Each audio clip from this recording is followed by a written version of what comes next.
Chapter 241. I will. You 6. The light flowed down the black bones and started to spread throughout the wyvern's body. At the same time, black threads started to come out of the wyvern's body. Swish, swish. The sticky black threads started to shoot out at fast speeds. What the? Why is it suddenly black? The bears flinched at the sudden change. The bear's body suddenly swerved at that moment. Huh! The swerving bear's gaze went toward his wings. One of his wings was tilting. The wing that was scratched by the wyvern's claw. Those scratches started to become dyed black. The mid-level administrator bear subconsciously looked toward Choi Han when that happened. The sword master, who was standing calmly and balanced, started to speak. You can't stick dead bones in front of a necromancer. Crack. The metal connecting the different bones of the wings started to break. Ha. There was a simple reason for it.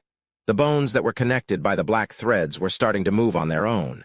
Those sudden movements made the connecting joints made of metal break apart. In the end, the bones became free from the rest of the wings. Screech, clunk, clunk. Those bones followed the black threads and gathered together. Click, click. The white bones started to gather on top of the black wyvern as if they were gears fitting together. The wyvern's body started to grow in size. No, the corners of the bear's lips were shaking. However, he could not stand still. My wings? The wings of the bear that had the most wyvern scratches had suddenly lost about 50% of its bones. The bear administrator's subordinate's body started to tilt, fall. Only falling was left for those who had lost their wings. They would fall directly into the dark blue fire. The bear administrator quickly started to move. He reached out his hand. He was trying to catch his subordinate before he fell into the dark blue fire. However, he could not approach the bear. Slash. The black aura cut between himself and his subordinate. The bear grabbed his hand that was cut by the aura. Once he turned his head, he could see that Choi Han's chilly gaze was directed toward him. He heard his subordinate scream at that moment. It was the sound of him falling. Although they had not fought properly, the subordinate who had lost his wings instantly fell to his death. He was not the only one. There were more bears that had rushed toward the wyvern and had their wings scratched by it. All of their bodies started to tilt. The tens of bears who had rushed toward the wyvern all fell into the dark blue fire. Click, click. The bones continued to gather together in order to make the black wyvern larger at the same time. The person who was standing on top of that wyvern's head. That person's violent aura was directed at the bear administrator. The administrator could only watch his falling subordinates. The bears who had lost their wings to the tigers all fell as well. Screams and fire. Choi Han started to move once fear filled the air. His gaze was directed toward the bears and the flame dwarves. With both Rayon and Locke out of commission, it was his duty to kill the enemies. He could see the scared individuals. Choi Han was only aiming for the leaders among them. The bear administrator retreated to the back. Boom, boom. The other bears tried to get in his way as he chased after the administrator, however. Choi Han and the wyvern ignored them and pushed forward. The violent black aura cut through the wings while the wyvern opened its mouth in order to rip the wings off of the bears with bites.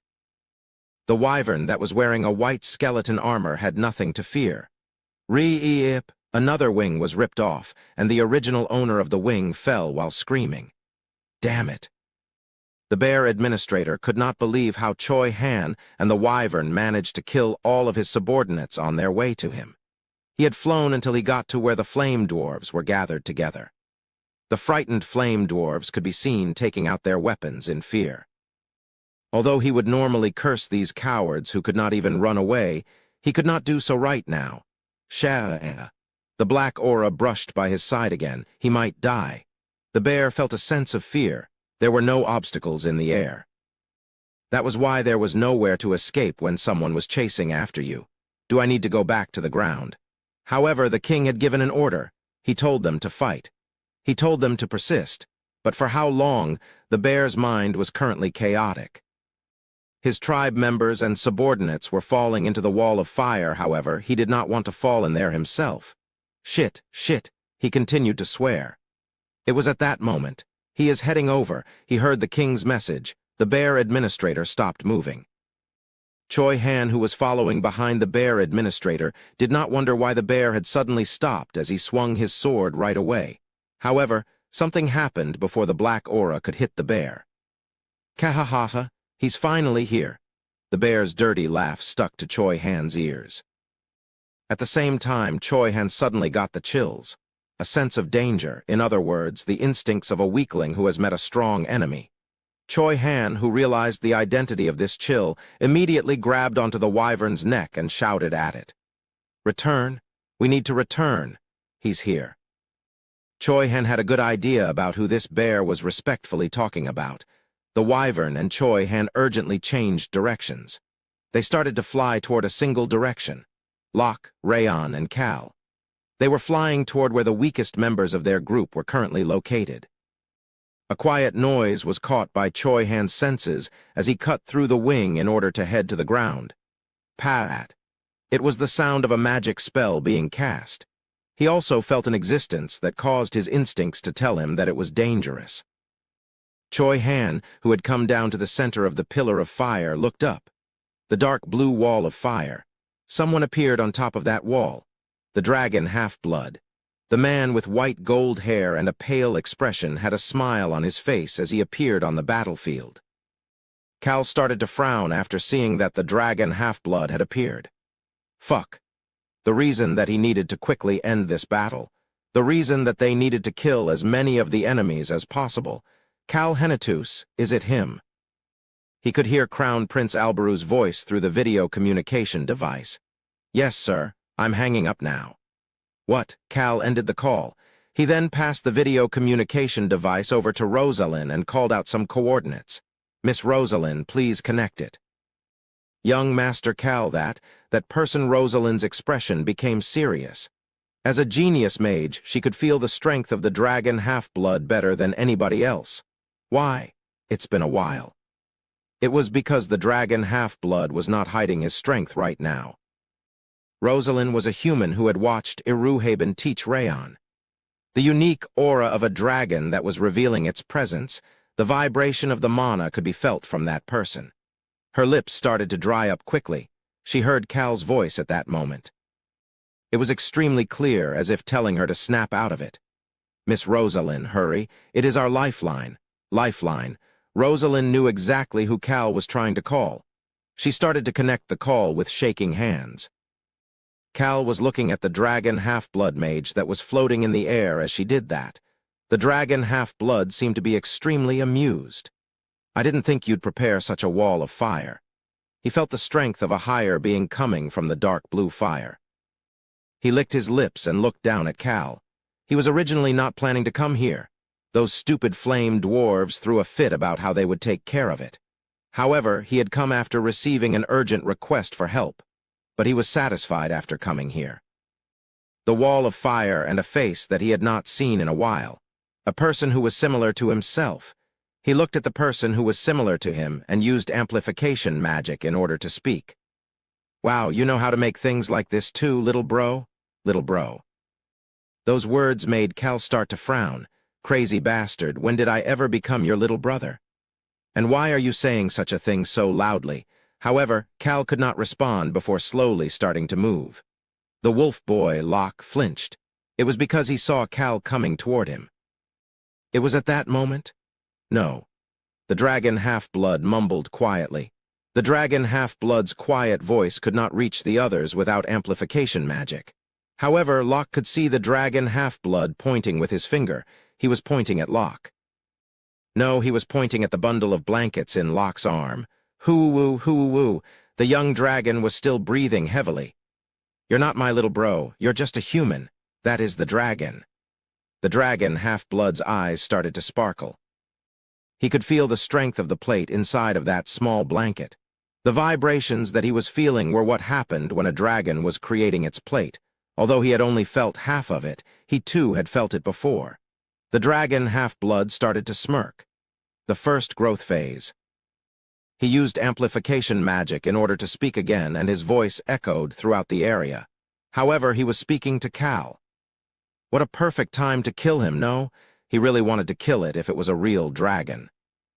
Half-bloods like him that had useless blood mixed inside always hated the full-bloods. The corners of the dragon half-blood's lips started to curl up even higher. Locke subconsciously hugged Rayon even tighter after seeing that. However, Rayon was still unconscious and breathing heavily. Locke. Locke could see someone's back in front of him. It was Cal. From this moment, you are to look at my back and only my back, no matter what. Cal looked toward the dragon half-blood. Heh, this is really fun. He could see the dragon half-blood laughing. Cal looked around. Locke, who was behind his back, was unable to fight.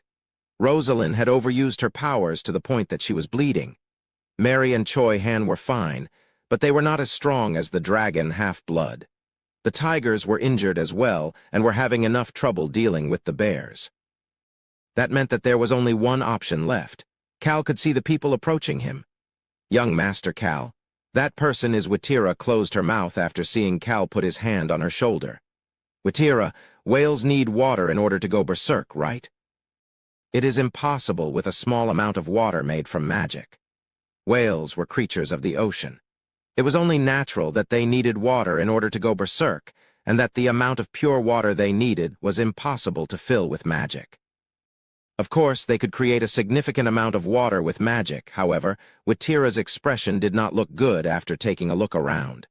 Miss Rosalind is weakened right now, and the Breck Kingdom's mages have a limit to their powers. Crackle, crackle. Cal looked at the orbs of light being created around the dragon half-blood mage and started to think. He needed someone who could fight against the dragon half-blood. Even as a half-blood, he still had the strength to rival a dragon. The whales were the only ones who could fight with such an existence, but it would be difficult for Pazetin, the half-blooded whale, Witira and Archie, the future whale queen and the current strongest warrior of the whale tribe. He needed them, but they were not enough. His gaze headed toward the destroyed cliff and the wall of fire underneath the dragon half-blood. It was not enough with a small amount of water created by magic.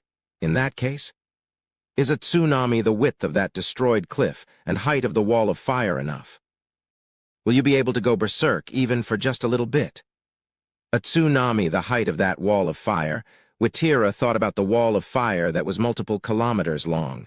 If it was that much pure water, it will be worth trying. She could see Cal starting to smile while looking at the wall of fire, someone who could persist against the dragon half-blood. He needed a battlefield for them to run wild. Cal slowly grabbed the necklace around his neck. He needed to use what was inside this jewel, the dominating water. It was made of pure water and was a perfect match for the whales who were the rulers of the ocean. This was the only method. He looked toward Witira and started to speak. I will create a tsunami hail for you. Chapter 242, I will, you 7. A tsunami. Confusion and anticipation appeared on Witira's face. How could there be tsunami in this place where there was a wall of fire created by a dragon? However, she could not get a response from Cal, who was not looking at her. Mary. Cal's calling made Mary's gaze turn toward him from underneath the black robe. She then heard Cal's order. Persist. Mary immediately understood what he was trying to say. However, she did something else first. She stopped hesitating and cautiously asked Cal a question. Young Master Nim, wouldn't it be safer if Mr. Choi Han came down and stood next to you? This was the first time Mary ever said anything back when Cal gave her an order. Her gaze was locked in on Cal, Locke, and Rayon without moving. You think that we will get hurt? Mary could not respond to Cal's cold gaze. She did not want to see Rayon, who showed her around the night sky and the forest of darkness, her good young brother Locke, nor the most benevolent young Master Cal getting hurt. She heard a stiff voice speaking to her. That won't happen. Mary could see Cal's cold but confident gaze. I don't plan on getting hurt. He really meant it. Hadn't he worked so hard in order to not get hurt and not be in pain? There was nobody in the world who wanted to get hurt. There was a drastic difference between coughing up blood and then feeling refreshed thanks to the vitality of the heart and being in pain because someone beat you up. He did not want to get hurt because of that crazy bastard's strength. Cal started to smile. Plus, that bastard is probably not normal right now. You know about it too, Mary. Ah. Mary's gaze headed toward the dragon half-blood. Mary had seen the dragon half-blood through the wyvern skeleton's empty eye sockets during the battle at Caro Kingdom. A thunderbolt had pierced through the dragon half-blood's body. Rayon had sent that attack. The dragon half-blood had run away, but he must have still gotten injured. Rayon's strength is not that weak. He said he definitely left traces. Rayon said he had left a trace on that dragon half-blood. The injuries left by the black dragon, and Rayon had not pushed for them to go find that dragon half-blood yet. That meant that the injuries left by Rayon were still there. However, he didn't know whether the injury was shallow or deep. Regardless, that dragon half-blood was not fully healed yet. The enemy was not at 100% power. That was the important part. I will persist. Mary immediately started to move the wyvern skeleton. Choi Han was the first one to respond to that movement. The wyvern had stopped while flying toward Cal. Black lights filled the wyvern's empty eye sockets. Screech then, it turned its head toward the dragon half-blood. Clang. Choi Han took out his sword. He was quite an intelligent person. The Cal he knew did not push for sacrifice. Furthermore, he also did not make them use their powers for no reason. He was weaker than the dragon half-blood. Cal knew that. We meet again. You are still stupid enough to take your sword out in front of me. The dragon half-blood mage's sneer and entertained expression made Choi Han realize what he had to do. Persist. By some time, Choi Han knew what Cal wanted without him having to say it. And if that was indeed the case, Mary, let's go. Mary would start to move as well. As expected, the wyvern started to move. The dragon half-blood started to laugh at the sight he found after coming at the request of the bear ruler. He increased the number of light orbs spinning around him. At the same time, he looked at the wyvern heading up the pillar of fire in order to reach him. It was a black bone wyvern that was wearing white bone armor. The dragon half-blood honestly asked Choi Han, who was on top of the wyvern, a question. Why do you try when you know that it is useless? The dragon half-blood received the answer to that question via a black aura being launched at him. Choi Han's black aura shot out of his sword. Slash. The black aura shot up like lightning shooting up into the sky as if it was a snake crawling up the wall of fire. Bang, bang, bang. The darkness of his aura climbed up the pillar of fire without disappearing. The black aura went all the way up until it crashed into the light orbs. Bang! The light and darkness intertwined. However, the darkness soon crumbled like dust and disappeared. The black aura became like sands in a desert. The dragon half-blood with white gold hair could see the wyvern swinging its claw toward him. HMP. Bang! A light orb crashed into the wyvern's claw. PSSSSSS. The piece of white bone armor broke off and disappeared into thin air. However, the black claw underneath the white armor was still fine. Creak, creak. The dragon half-blood turned his head after hearing some odd noises. Ah, dragon Nim? My wings, please. The black thread coming out of the wyvern was once again destroying the nearby bear's wings. The bear's body tilted to the side as another two bears grabbed onto him in order to prevent themselves from falling. The metal and magic stones fell to the ground. Click, click. The white bones moved in order to create a new armor for the black claw. Ha ha ha. The dragon half-blood started to laugh. At the same time, his hand shot out to the left. Bang! A short but loud noise. The aura around Choi Han's sword quickly disappeared. The dragon half-blood made eye contact with Choi Han at that moment. He could see that Choi Han was smiling at him. In some ways, it could have seemed like he was mocking him. Choi Han looked as if he was sneering at him. Choi Han's voice reached the dragon half-blood's ear. You're a dragon, no, aren't you a dragon human? You are half human after all. The light orbs that had surrounded the dragon half-blood instantly disappeared. His eyes were glowing oddly through his pale expression. I kept you alive because you entertained me, but you are saying all sorts of funny things right now. The dragon half-blood's robes started to flutter. Do you wish to die? There seemed to be no emotions behind that confidently asked question. However, the anger behind the dragon half-blood's eyes could clearly be felt. Choi Han maintained his twisted smile. As expected, being half-human was a sore spot that angered the dragon half-blood. Choi Han did not enjoy touching someone's sore spot. However, whether he enjoyed it or not wouldn't matter if he was dead. He recalled what the dragon half-blood had just asked him. Why do you try when you know it is useless? Why does he still try? There were many things in battles.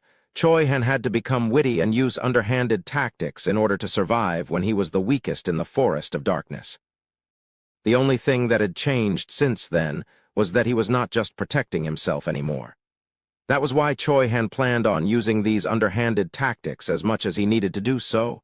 Choi Han's voice that had a touch of mockery in it reached the dragon half-blood. Do I want to die? No, I just want to have a conversation from one person to another. You useless and worthless human, you dare crackle, crackle.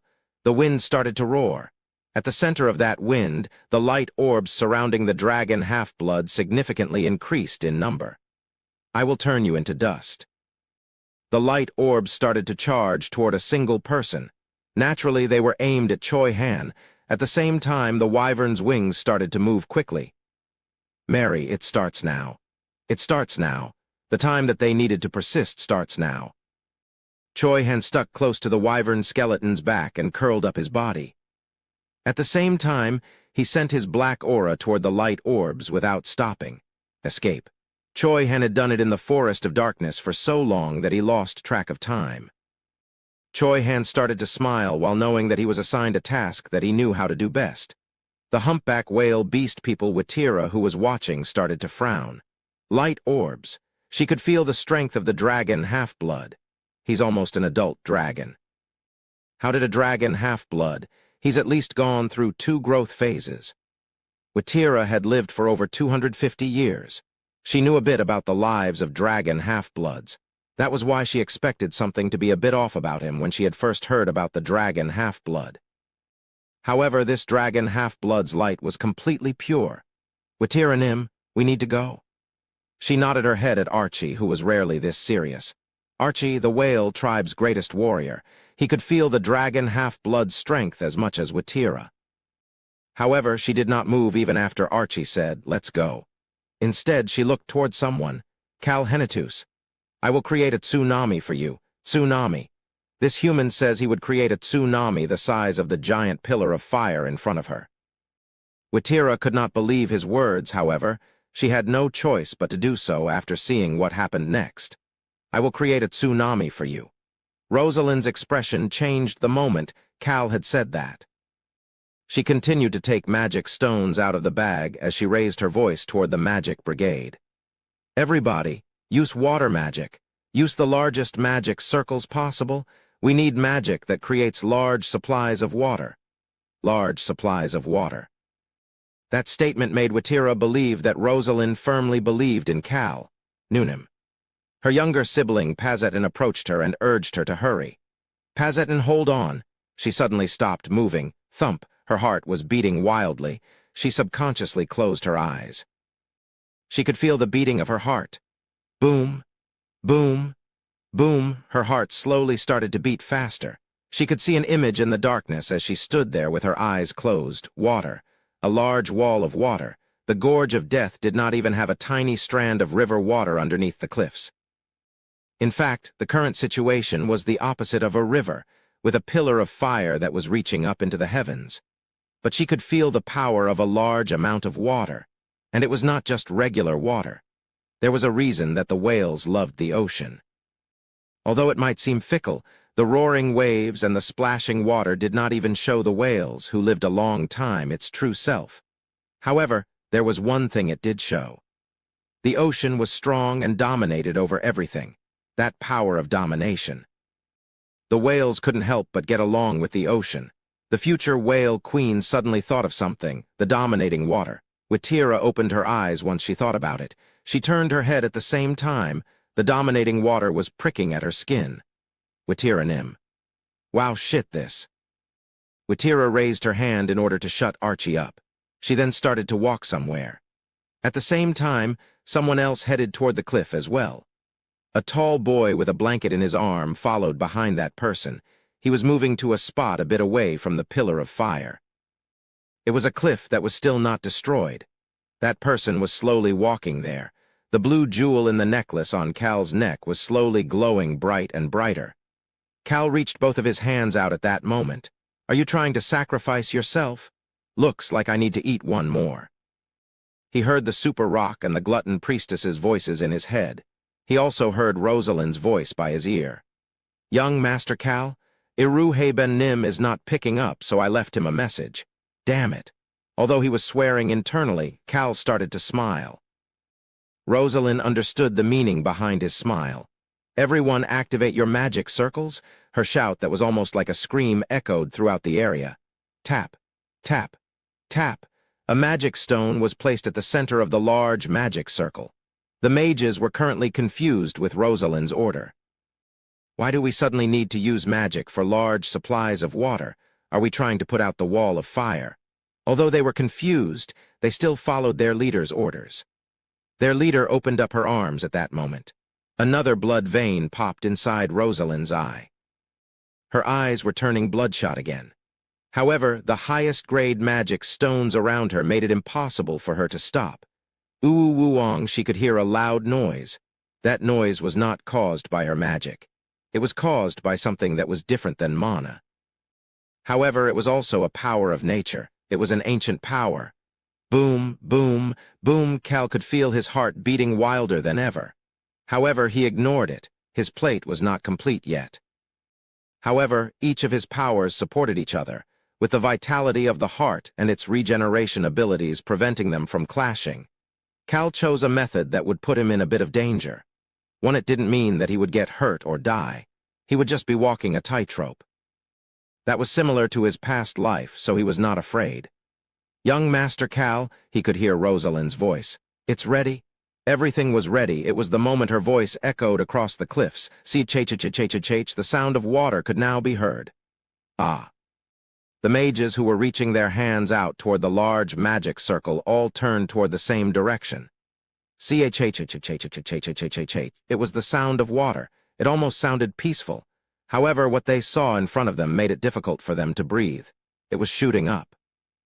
It shot up as tall as the pillar of fire. It rivaled the wall of fire. A significant amount of water shot up into the sky. The mages did not feel mana coming from that power. It was caused by an ancient power. Their gazes headed down as soon as they thought about that.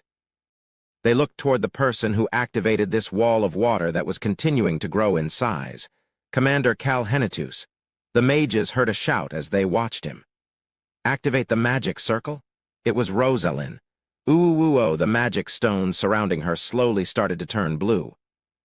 Rosalind knew about the power of the water, ancient power that was helping in keeping the balance in Cal's body.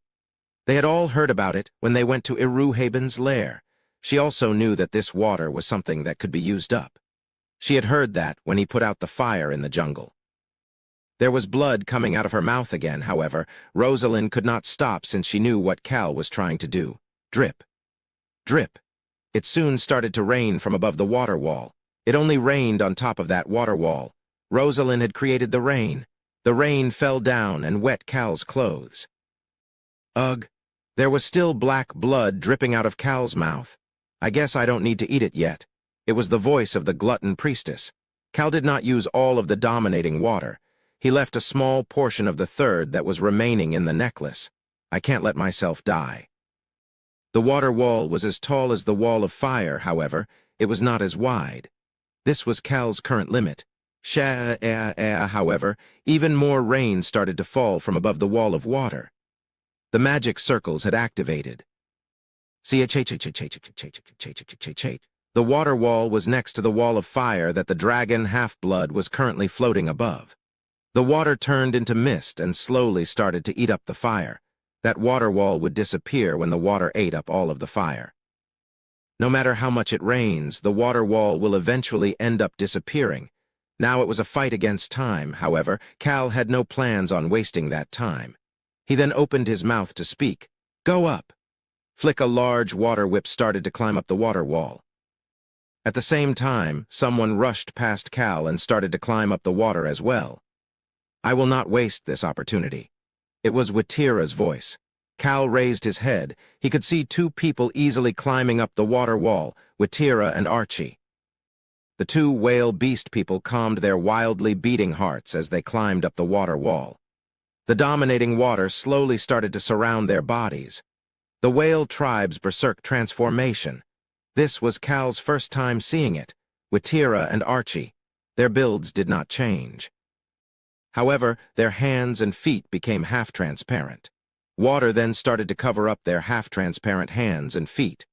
The water surrounding them started to glow like the ocean water that was hit by the light from the sun. The whales had the dominating water around their bodies. The two whales, who looked as if they were wearing half-transparent armor, could see someone at the top of the wall. "Ha! I've never seen berserk whales before." The white gold-haired dragon half-blood's pale expression. The individual floating above the wall of fire could see the whales standing at the same height.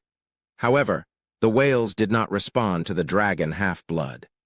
The whales could tell from Rosalind's desperate actions that this water that Cal was using came at a cost.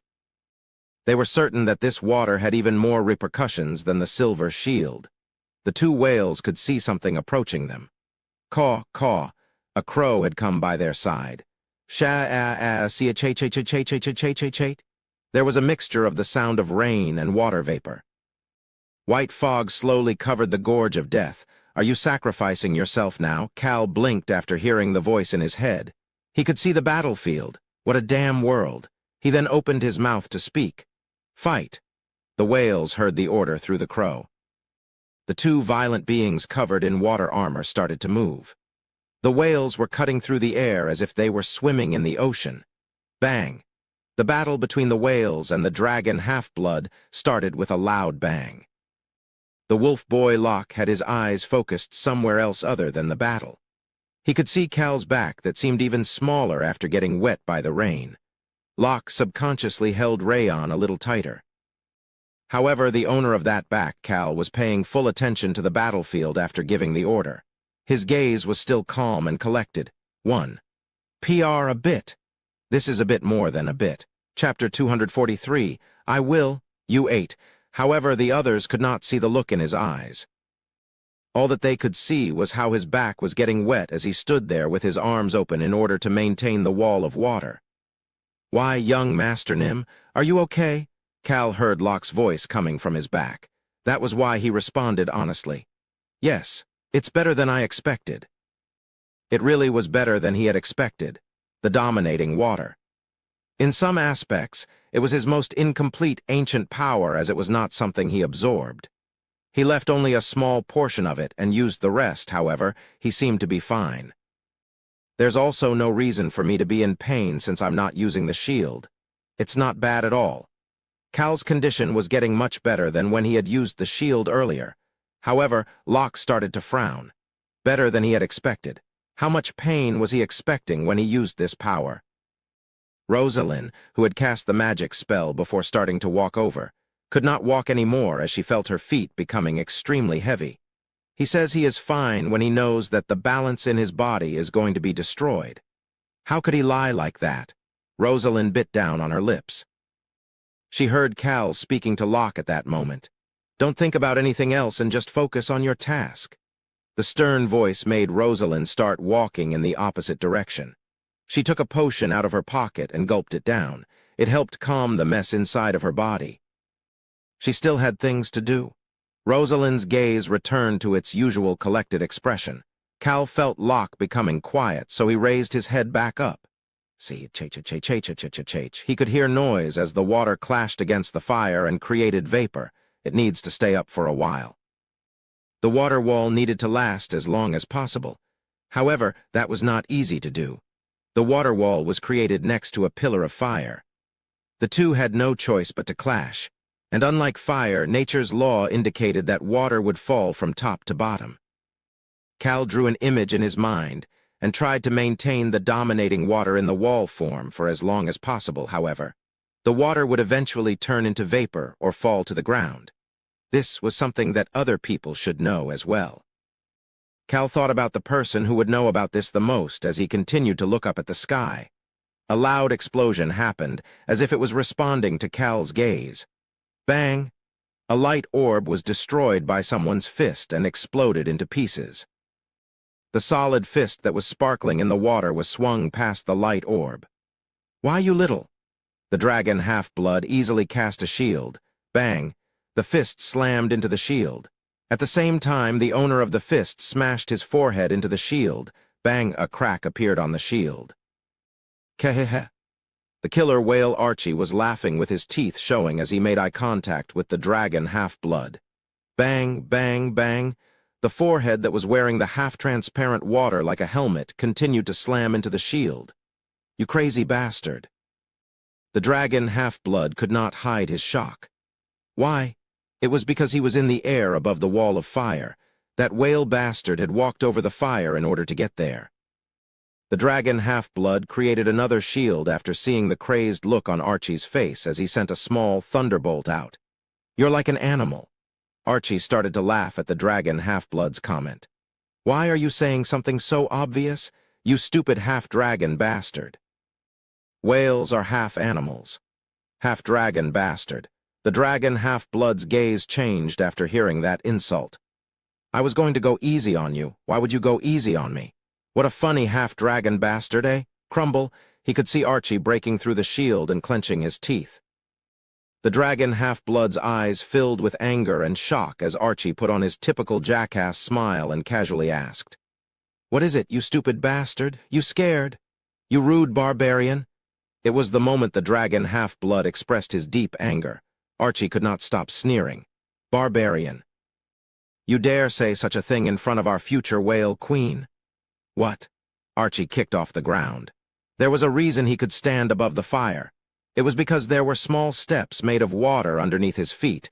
There was someone creating those steps for him as he walked. Archie was thinking that there was a reason that the humpback whale beast people always became the rulers of the whales. Berserk whales. Unlike other beast people, they did not have many physical changes when they went berserk. They did not grow in size, nor did they develop natural weapons such as fangs. Instead, they had water surround them like armor. And the whale king, or the people with the qualifications to be the king, were at a different level. They lived the longest out of the whales.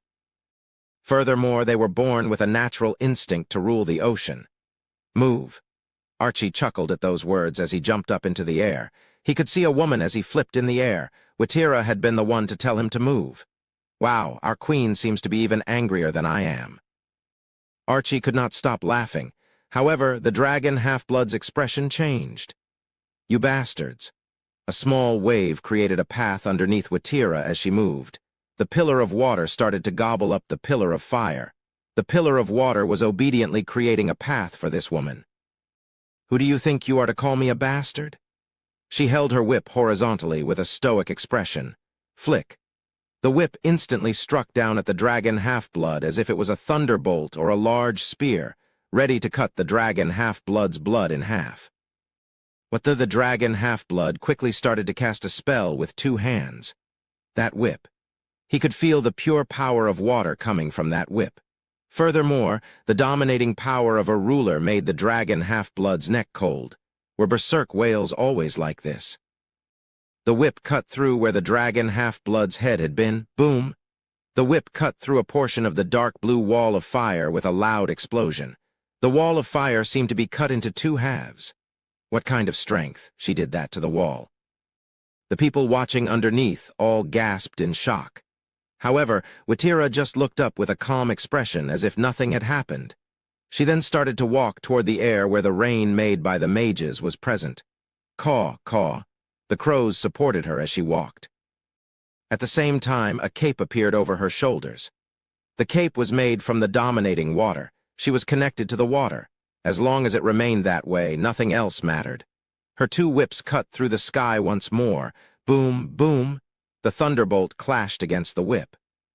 The dragon half-blood and Watira were only looking at each other. Bang!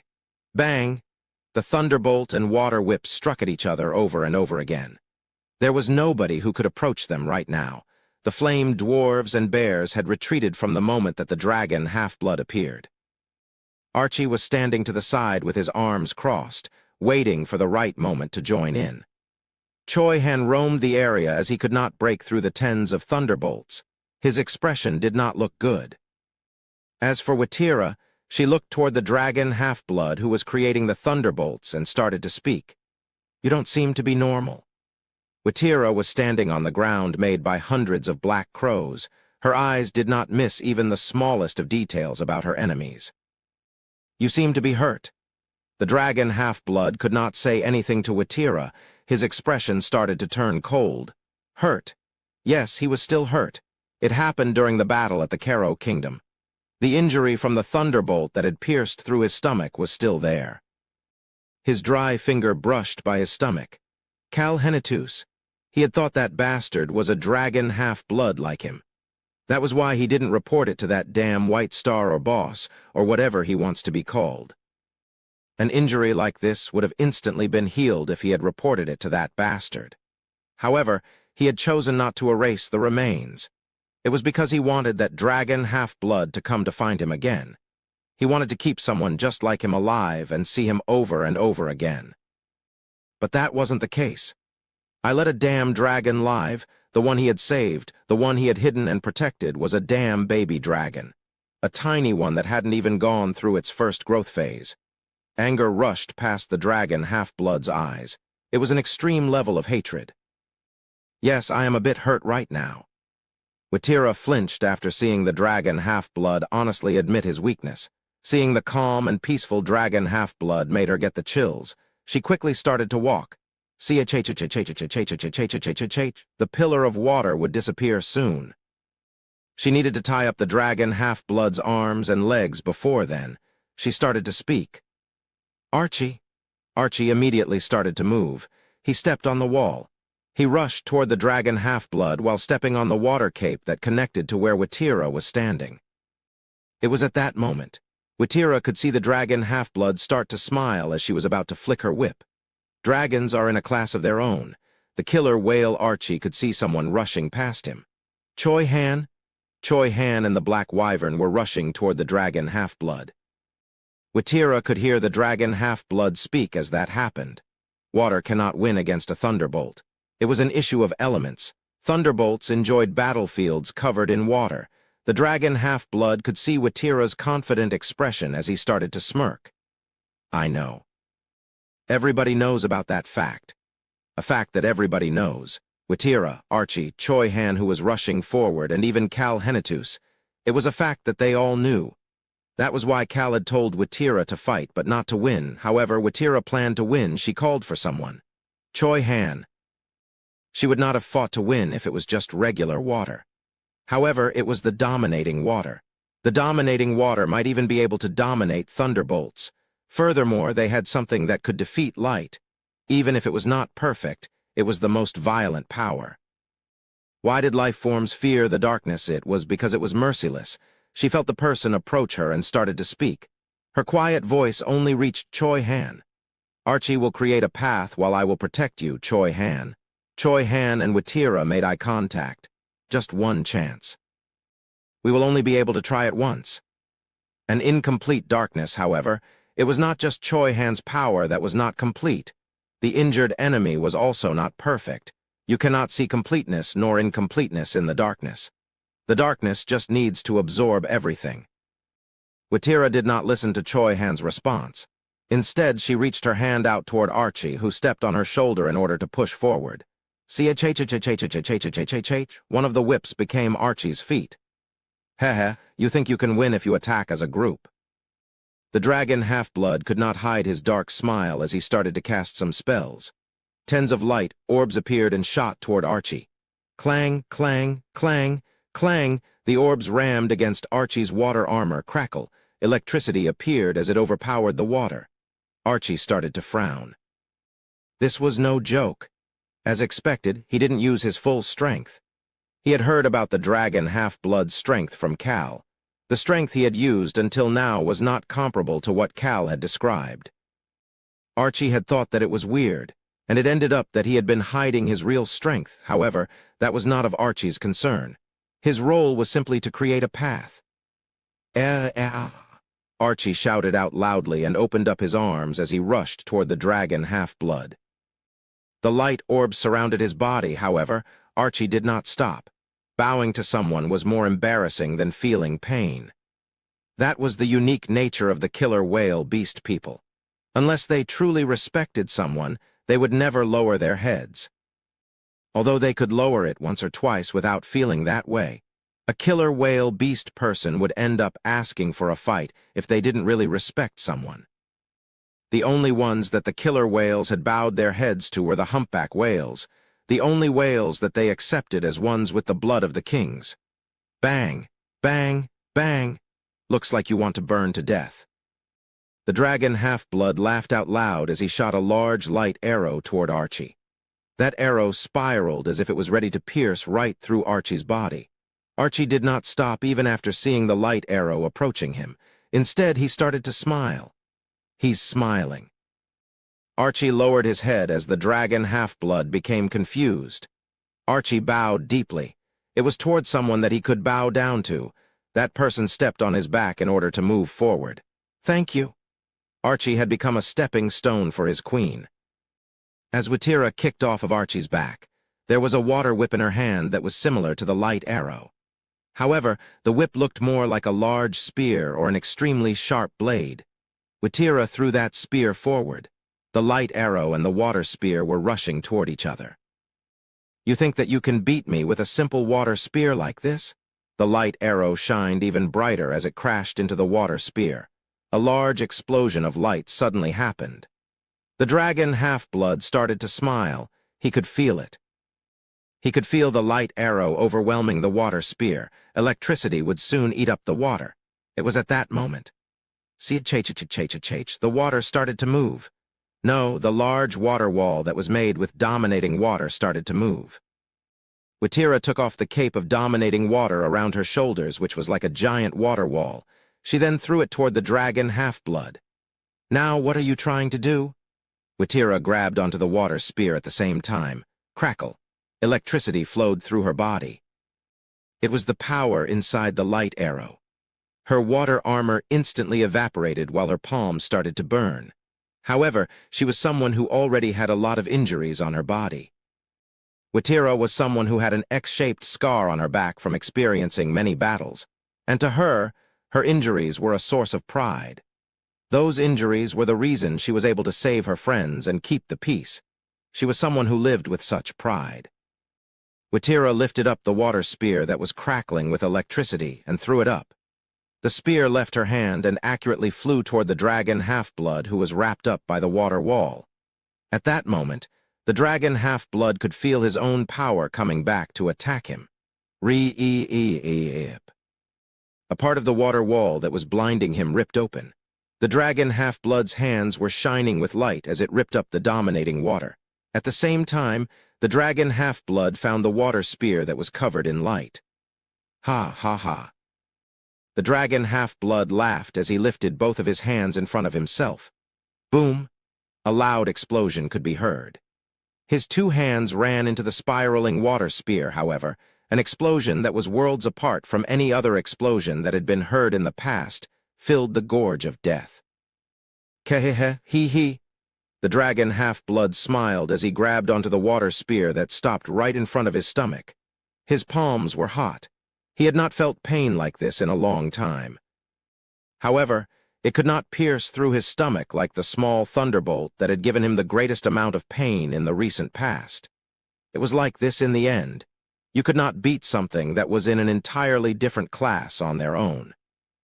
The dragon half-blood's eyes looked toward Witira. There was neither water nor fire anymore. There were just the two whales who were standing on crows while barely maintaining their berserk transformations. Hehe, in the end, it is like this. You can't surpass a class diff.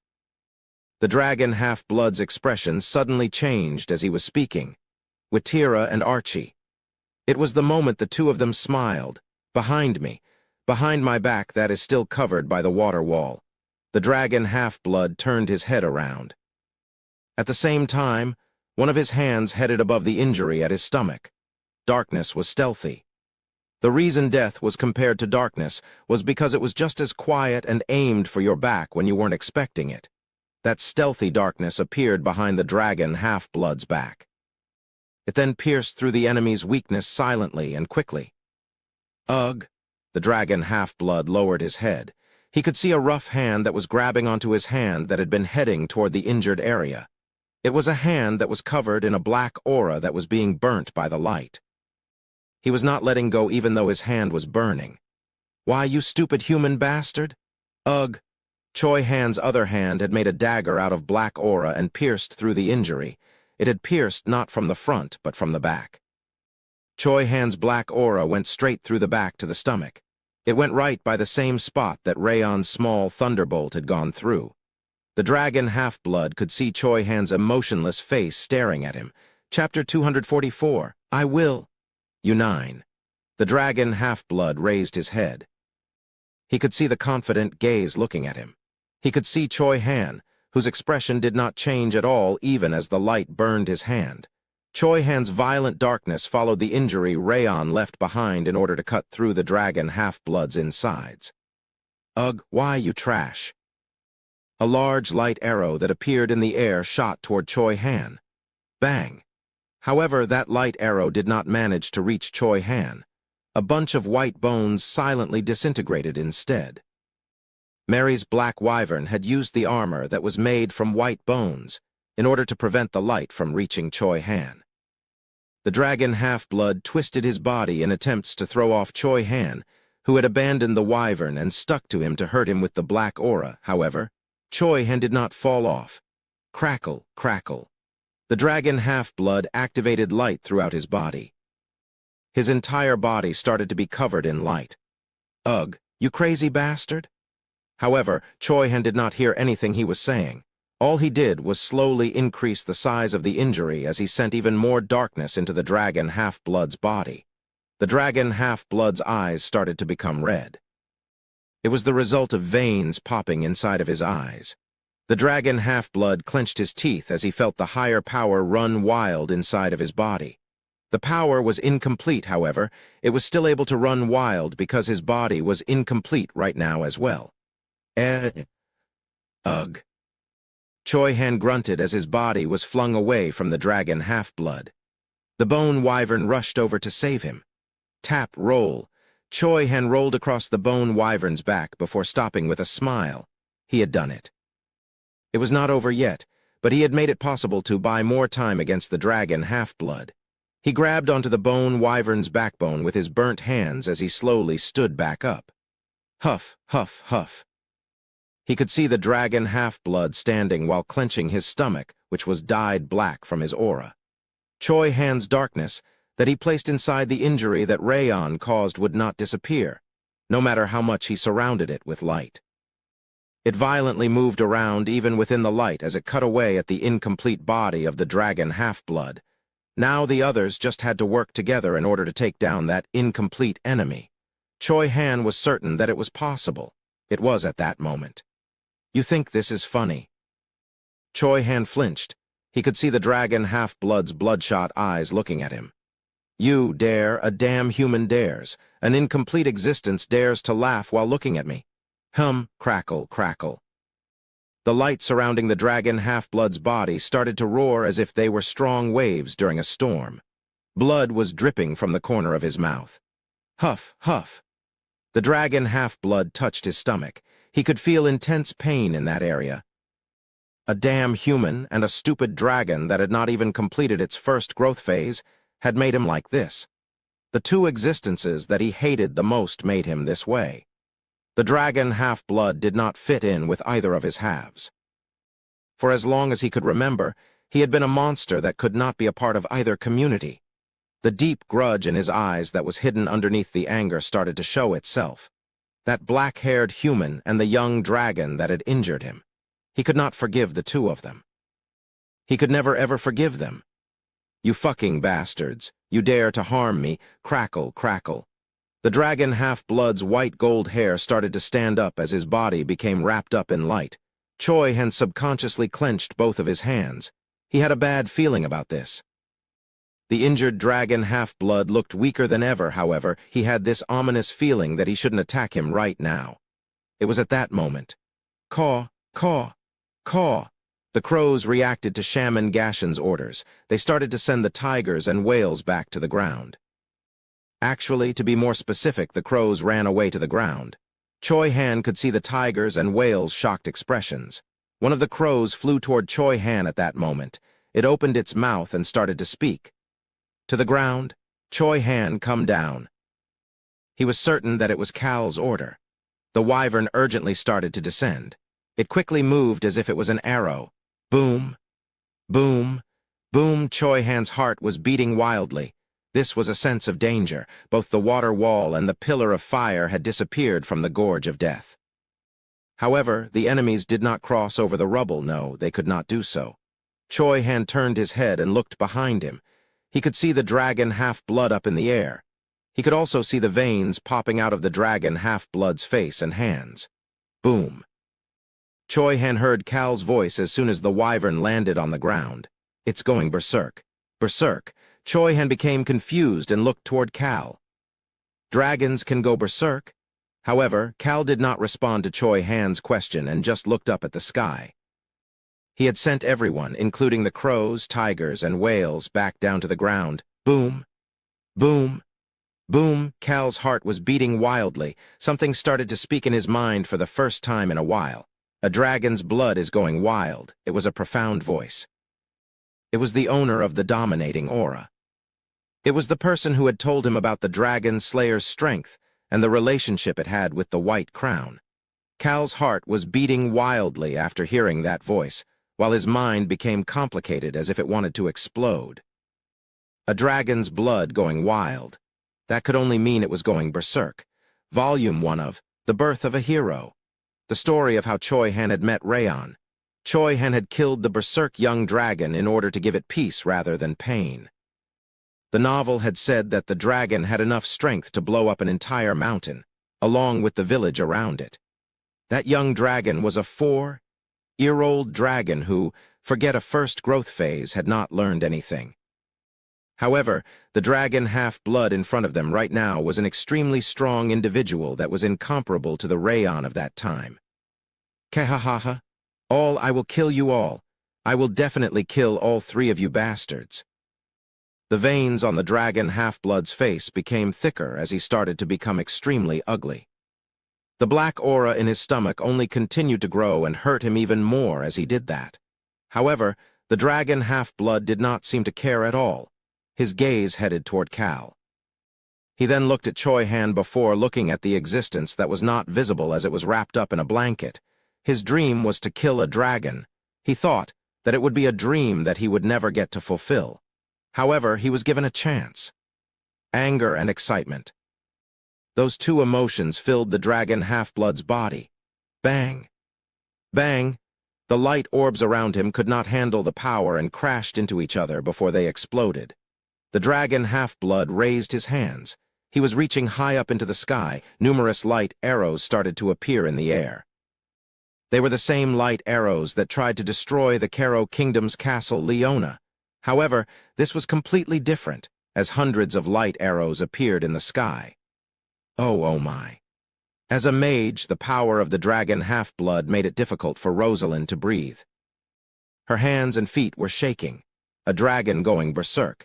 That phrase filled her with fear. However, Rosalind bit down on her lips. As a commander, she needed to maintain her calm. Archie and Pazetin looked toward Watira. She could not take her eyes off of the dragon half-blood that was going berserk. They were currently not in the ocean. What could she do in such a place? Escape. In order to escape, we need time. The light arrows looked ready to strike at any moment. She needed to block them in order to give the others time to escape. That was her duty as the ruler of the ocean. Boom. Boom. Watira turned her head after hearing heavy footsteps. The black wyvern had left Choi Han on the ground and flown back up. Her gaze headed toward Mary. The necromancer was having the same thoughts as her. Defend. Persist. She heard Rosalind's voice at that moment as well. Activate the teleportation magic circles. Mages, create shields, and everybody, yes, everybody. Rosalind's voice that was using amplification magic could be heard throughout the gorge of death. Run. Rosalind was preparing to cast a large magic shield as she said that. Watira started to laugh. At the same time, she sighed in disappointment. All of Cal's group knew it. They knew there was someone who could defend against that berserk dragon half-blood. Rayon.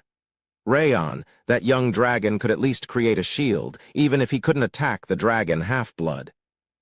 He could defend alongside Cal, just like he had done at Castle Leona. They could not ask Cal to block that attack on his own. That was the reason for it. Young Master Nim. Locke pulled on Cal's sleeve. Rosalind Nuna, Mary Nuna, Choi Han Hyung, let's gather them all and defend together. Then it should work. Hoo-woo, hoo-woo. Rayon's breathing that became even heavier reached Locke's ear. He saw that Cal was not moving and pulled on Cal's sleeve again. He thought Cal might have a bad idea again. Locke was scared that this person would have another of his usual bad ideas. Locke could hear Cal's normal, calm voice at that moment. Locke. He could see the back of the person who was shorter than him. You remember your task, right? Yes, sir, I remember. Holding Rayon while standing behind Cal, Cal's voice continued to speak to Locke, who knew what he needed to do. Probably. Probably. Cal raised his head as Locke flinched after hearing an unexpected response.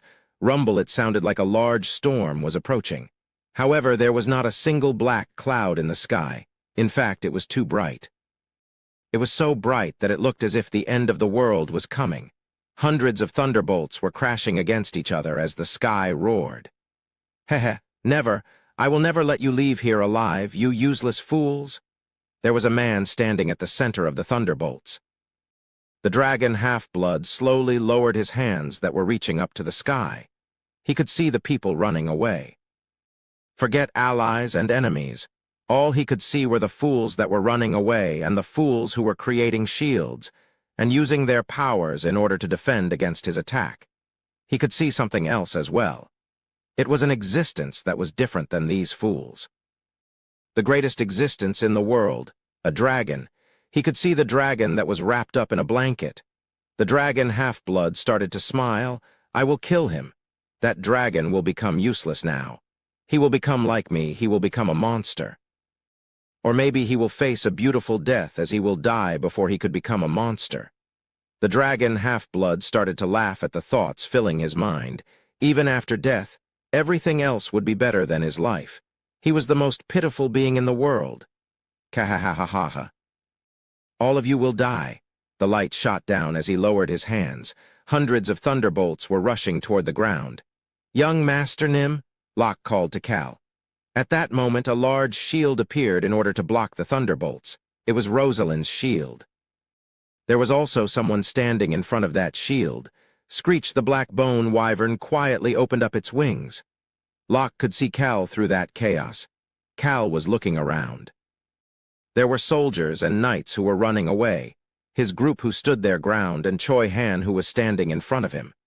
And finally, although he could not see them, he could feel Locke and Rayon behind his back. Probably. Cal was responding to a question in his mind. He could hear the question again. Are you trying to sacrifice yourself? Cal reached his hand out. Bang! The wyvern was destroyed into pieces. The wyvern that had opened up its arms in order to defend the ground dissipated into dust. Boom, boom, the shield was destroyed as well. Rosalind was unable to create more than one layer of a shield that was so large. The thunderbolts looked ready to strike them on the ground. A silver shield opened up its silver wings and looked ready to protect the ground. Ahahaha, I can tell that it is actually a useless power. You had hidden it with the dragon's help? You think this kind of power, this kind of human power, will be able to defend against my attack? The dragon half-blood laughed at the strength of the shield that did not have the dragon's help. It was useless compared to a great and mighty dragon. The dragon half-blood's amplified voice echoed throughout the gorge of death. I will kill you, this shield, and the source of your powers, the source of your powers. That was certainly talking about Rayon. Cal bit down on his lips. Boom, boom, bang, bang. The thunderbolts continued to strike. Screams filled the area as the thunderbolts killed the dragon half-blood's allies as well. Cal could not handle it, even after the indestructible shield had become stronger. The shield will break soon. Should I eat again? The glutton priestess asked. However, Cal knew that it would not end, even if he kept his shield up like this. What could fight against these hundreds of thunderbolts? Was there something that could match up against it? There was indeed such a power. Damn it. It was a unique power. It was something that would allow Cal to fight against those hundreds of thunderbolts on his own. Cal recalled the power he saw at the basement of the Super Rock Villa. He recalled the stone spears that had killed all of those monsters in the path to the eastern continent. What if those stone spears clashed against those thunderbolts? Wouldn't the thunderbolts explode in the air? Light. That was something that nobody else, not Choi Han, not Mary, and not even the whales could fight against. As for Rosalind and the tigers, they had used up too much energy in order to win against the bears. He could not let them try to fight and potentially die. Young Master Nim, he could feel the tall but young boy pulling at his sleeve.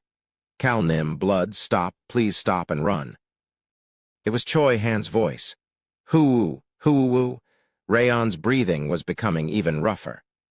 How far could they run with an unconscious Rayon?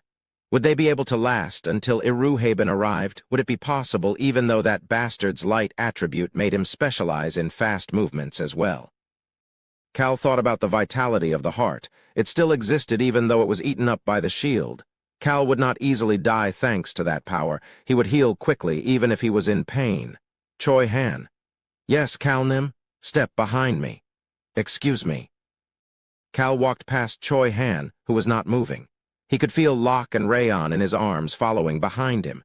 He then raised his head and saw the dragon half-blood who was floating beyond the silver shield that was slowly fading away. You son of a bitch. It felt better to at least swear. Cal opened his mouth in order to respond to the voice in his mind. Are you trying to sacrifice yourself? He had no plans on sacrificing everything. Cal Henitus, no Kim Rock Soo knew. He knew that the reason people earned money, gained power, and lived a busy life trying to find a place for themselves in the world was so that they would not need to sacrifice. It was so that they do not need to sacrifice themselves nor their people. However, Cal Henitus also knew something else. Young Master Nim, we need to run. Hoo-woo-woo, hoo-woo-woo, I am the adult. I am the guardian of these two children. I need to take full responsibility since I chose to take them in. I need the Super Rock's power. Cal's voice echoed in the area. Are you trying to sacrifice yourself? Yes. It was the first time he responded to the Super Rock's question. Cal flinched after hearing the Super Rock's comment. He was prepared to sacrifice himself and prepared to fight, even if it was painful. But this was what the Super Rock said. The Super Rock responded back to Cal, who finally answered the question about sacrificing himself. I will protect you. What? Cal felt a rumbling inside of his body. To protect is my duty. The owner of the Super Rock, the person who had spent his whole life alone in the underground villa, had one regret. He had lived a life protecting a large number of people. He managed to protect a lot of people by going around looking for people who needed help. However, he was unable to protect others as a result. My friends always sacrificed their lives to fight in the front. I was unable to protect them. He had been unable to protect his friends. They had all sacrificed themselves and left the world before him. Now I wish to protect those who want to sacrifice themselves. The imposing voice in Cal's mind was firmer than ever. It was as imposing as a boulder. That is my only remaining request. Cal felt the ground underneath his feet starting to shake. The owner of the Super Rock was someone who spent his entire life protecting something. The power of that person was the original component of boulders, the earth. The existence that gave up its own body in order to create a place for all life forms on the world to live. I will destroy it to protect you. I will stand in front of you to protect you. The ground started to move. 1. PR. Remember that nature ancient powers and human ancient powers are different, with nature ancient powers being stronger. Chapter 245. We'll block it. 1. Thunderbolt. Rain. Wind. There were many natural elements that tried to destroy the earth, however, they all failed to do so. Whether it becomes dust or mud, the earth was still strong enough to support everything on it. That earth was moving. It was different than an earthquake. However, everybody could feel the weirdness of the earth. Locke was the first to feel it. The young boy was the one who was standing closest to Cal. He could feel the light vibrations underneath his feet. It was different than the rumbling of the earth when a thunderbolt struck it. The earth made a very light and subtle noise. Locke's gaze then headed toward the source of those vibrations. The vibrations had started from underneath where Cal Hennetus was standing. Locke's bloodshot eyes soon opened wide. Ugh! Cal's body staggered. Cal's foot that was stepping on the slightly shaking ground slightly shook. Why, young Master Nim? Locke reached his hand out in shock. However, his hand could not grab Cal, who bent forward and staggered to the side. Locke moved his hand that grabbed empty air again in order to try to grab Cal's shoulder. It was at that moment. Bang! It was the noise that had been hammering against the shield. The noise that should have been in the sky felt extremely close. Locke felt chills throughout his body. His gaze headed toward the source of the noise. Ah, hurry. The shield broke. Broke, the shield will not break. Locke recalled how Vice Captain Hilsman told him through a call about how that phrase had become famous, the Gorge of Death. It was a place with so much wind in the winter that it felt as if someone was crying all night. The calls he had with Vice Captain Hilsman every so often in order to report in and hear about how Cal and the others had achieved victory had made Locke's heart beat fast. The story that was the most memorable was about the shield. The indestructible shield. He felt himself heating up every time he heard about how the shield would not break. But that shield broke. Locke's gaze headed up to the sky. Bang! A thunderbolt struck the ground. The people heading for the teleportation magic circle started to walk faster. Screams and shrieks filled the battlefield. He looked up at where the thunderbolt had struck down from. A portion of the silver shield was broken. Bang! Bang! Bang! Hundreds of thunderbolts were still striking down at the shield. Locke could see cracks appearing throughout the silver shield. It would soon break completely. That fact filled Locke's mind. Bang! Locke raised his head. He looked directly above where he was standing. He could see that the silver shield was breaking above him as well. The cracks were starting to get worse. Magic Brigade, activate the shield. Archie Pazetin, help people escape? Rosalind and Watira shouted with urgency. The ground was starting to shake even more as all of this happened. Locke's heart started to beat faster. It was at that moment. Crack! The shield above his head broke. Locke could see the bright light coming in through the shield. His heart was beating crazily. If that thunderbolt lands on him, then Locke suddenly thought about two people, his current tasks, looking at Cal's back, holding onto Rayon. Those were his two tasks. Is that really all I need to do? His heart that was beating with fear and despair started to beat to a different rhythm. Thunderbolts continued to fall around Locke, Cal, and Rayon at that moment. Locke started to move while following his heart. He was following his instincts. However, there was someone who was moving based on instincts even more than Locke. Tap. Locke could see someone jumping off his shoulder and into the air. Locke started to speak. Hi, young. Choi Han and his sword that was covered in black aura slammed into a thunderbolt. The thunderbolts were made of the light attribute. His incomplete darkness instantly disappeared after slamming into the thunderbolt. Ugh! Choi Han was flung away from the impact of his aura breaking. I didn't know that it would be so strong. The strength of the Berserk Dragon Half-Blood was much greater than the strength of Choi Han's darkness. Choi Han could not destroy the thunderbolt, but he was relieved. He was able to change the direction of the thunderbolt even as he was flung away. Bang! The thunderbolt struck down on empty ground. However, Choi Han could not just stand there and watch. Crack! The shield was starting to break in multiple places. Thunderbolts were coming in through all of those cracks. He tightly grabbed onto his sword once again. Cal was bent over and unable to get up. I'm sure he is in a lot of pain. The impact of the shield breaking would all go to Cal. Choi Han started to move again. Another thunderbolt made it through the shield and was striking down toward Cal and the children. Choi Han swung his black aura again toward that thunderbolt. Even if he could not break it, he needed to at least change its direction. Bang! The black aura broke again and made a loud noise. Choi Han's body was flung aside again as he changed a thunderbolt's direction. It was at that moment. How long you think you can do this for? Ah. Choi Han saw a thunderbolt rushing past him toward the ground. The dragon Half-Blood was laughing. Choi Han could feel the heat of the thunderbolt passing by him. He twisted his body in midair. He needed to change the direction of that thunderbolt. He continued to call forth his black aura. Locke.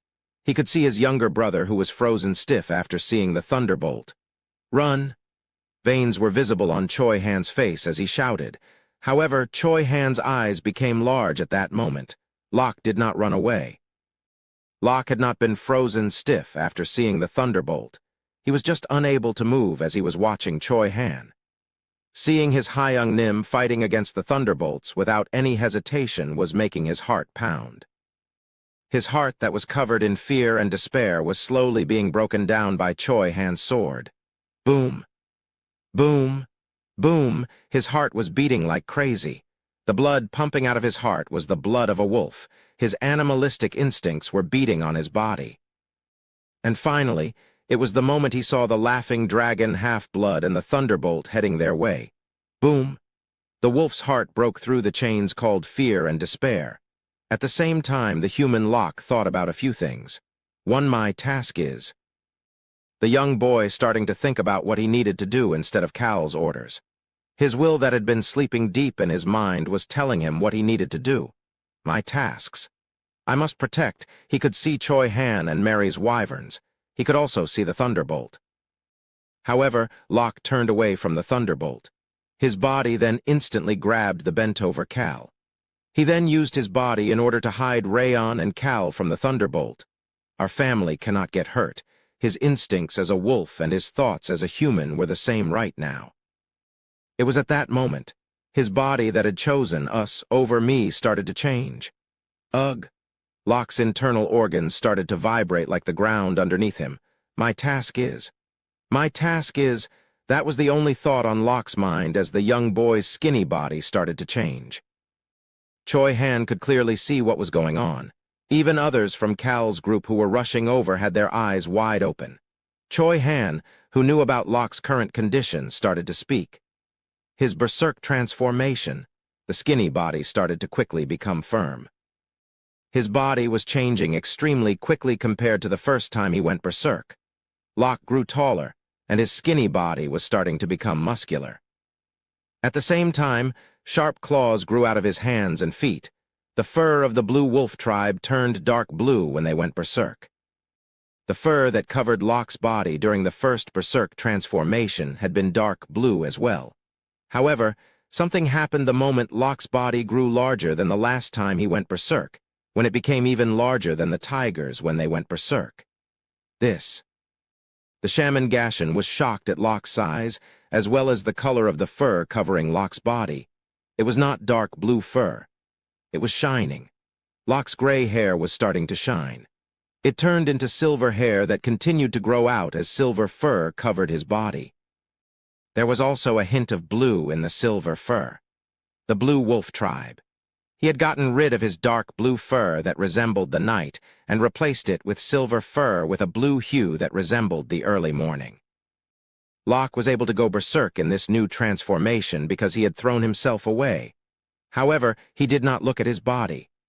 Locke curled up his body that was now larger than the tiger's. The thunderbolt would land soon. He got as low as possible to the ground. He then used his body to hide Cal and Rayon, who was wrapped up in a blanket. Locke's bloodshot eyes returned to their original color. His large and sharp claws scratched into the ground.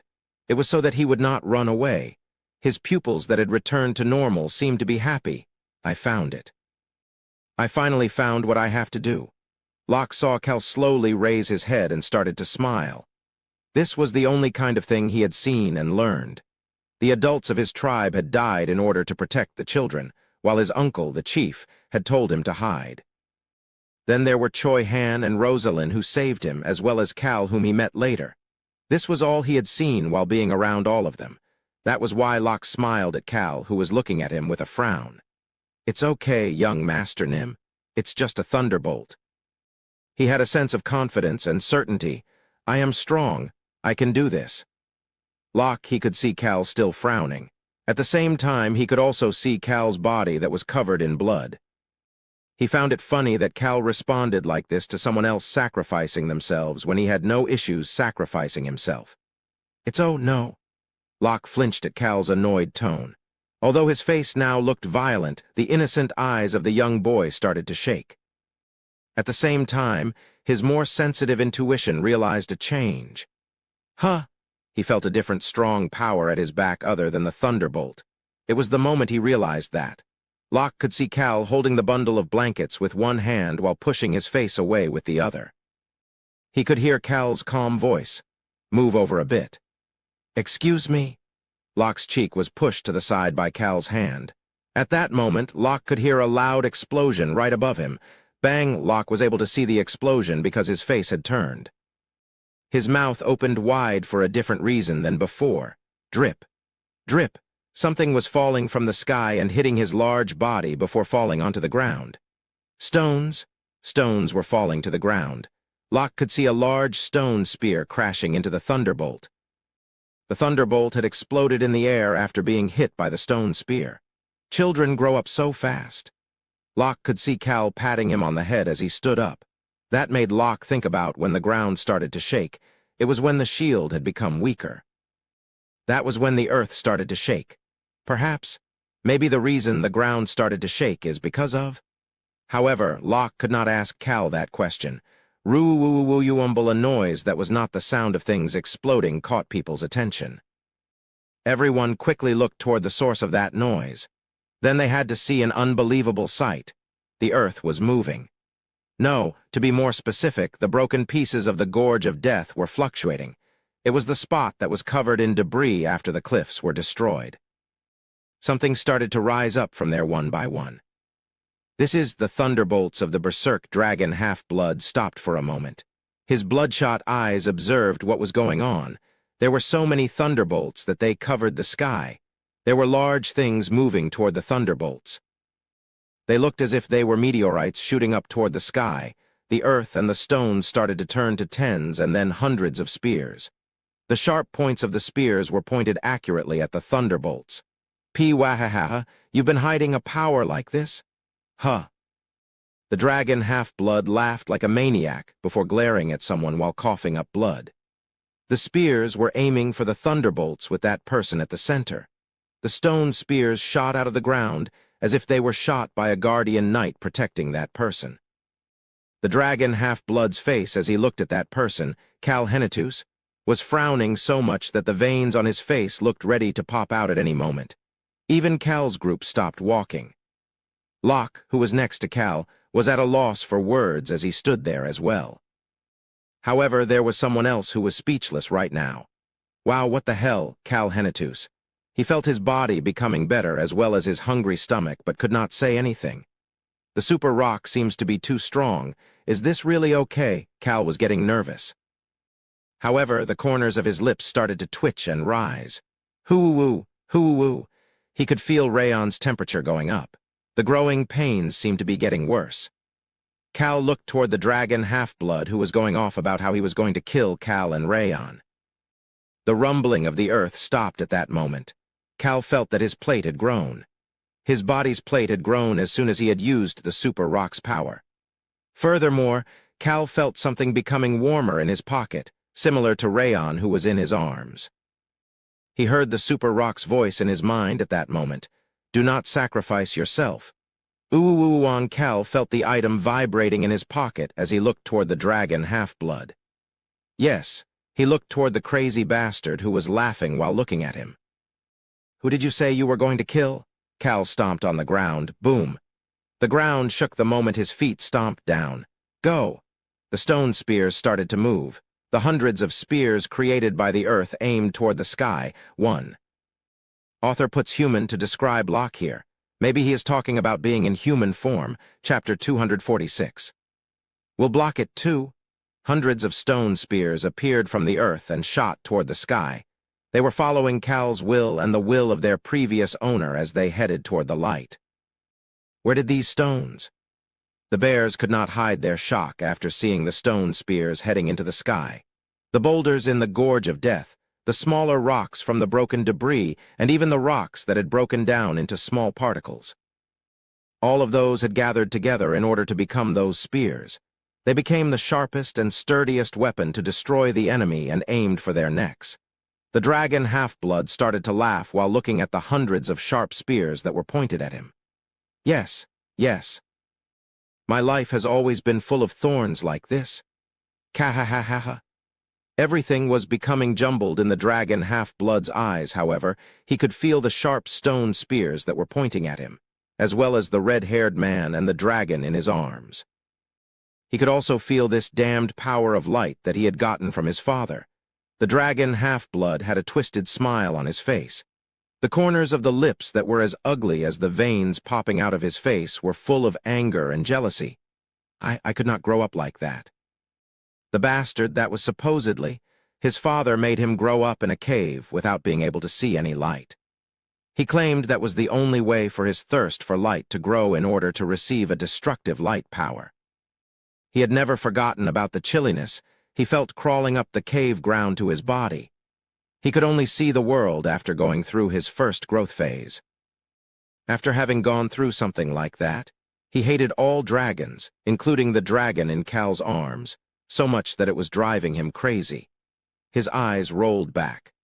The dragon half-blood ignored the rationality of the dragon's blood inside of him and let the wave called emotion carry his body.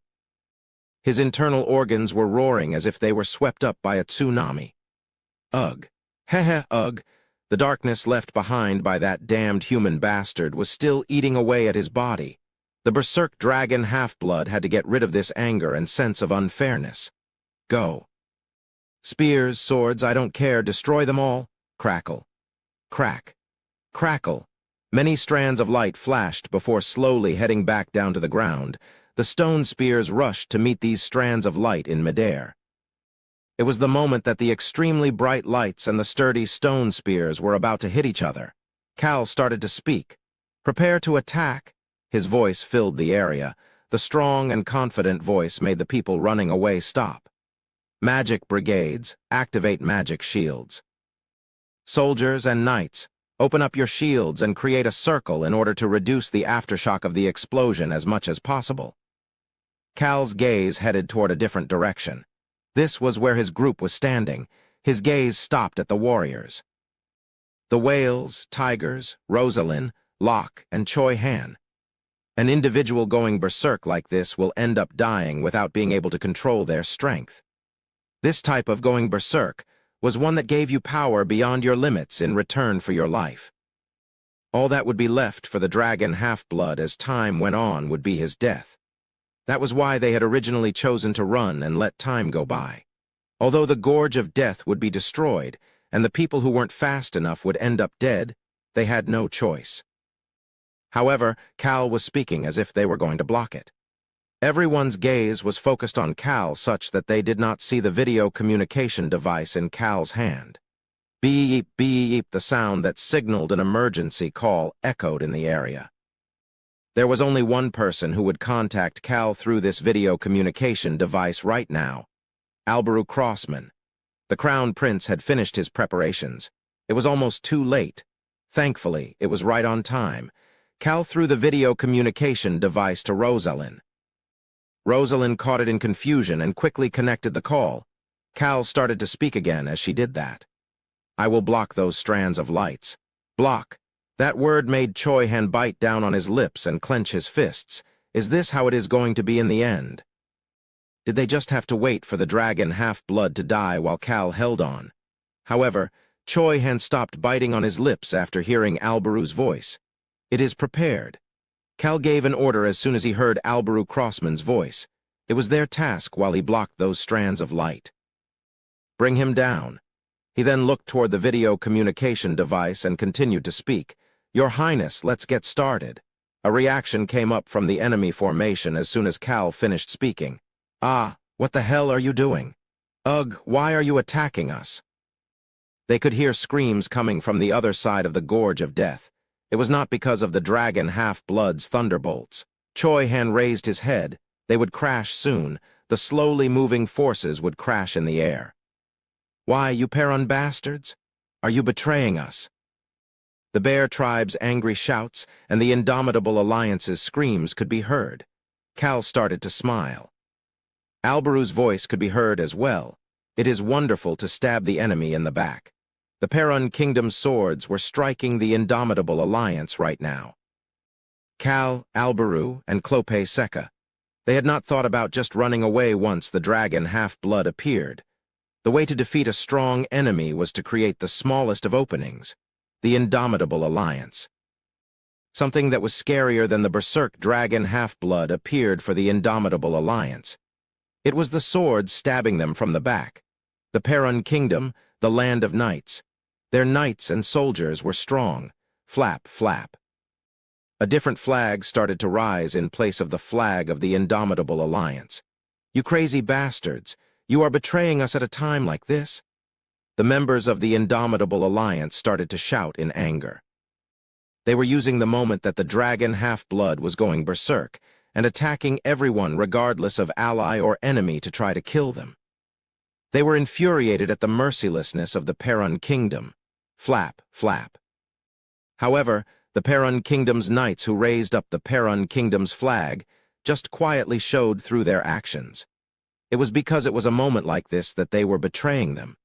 Two strong powers were clashing in the air. It was the power of a berserk individual and a calm and collected individual.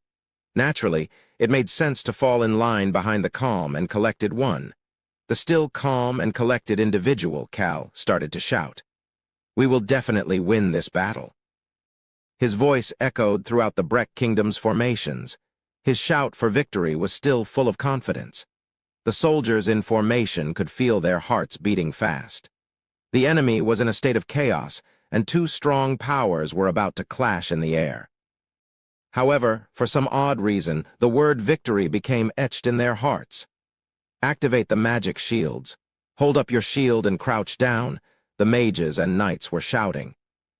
The soldiers wanted to stare at the red-haired commander who was telling them that they would be victorious.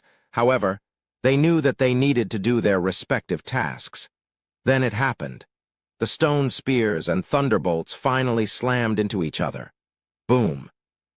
A loud noise that felt as if it would burst their eardrums shook the area.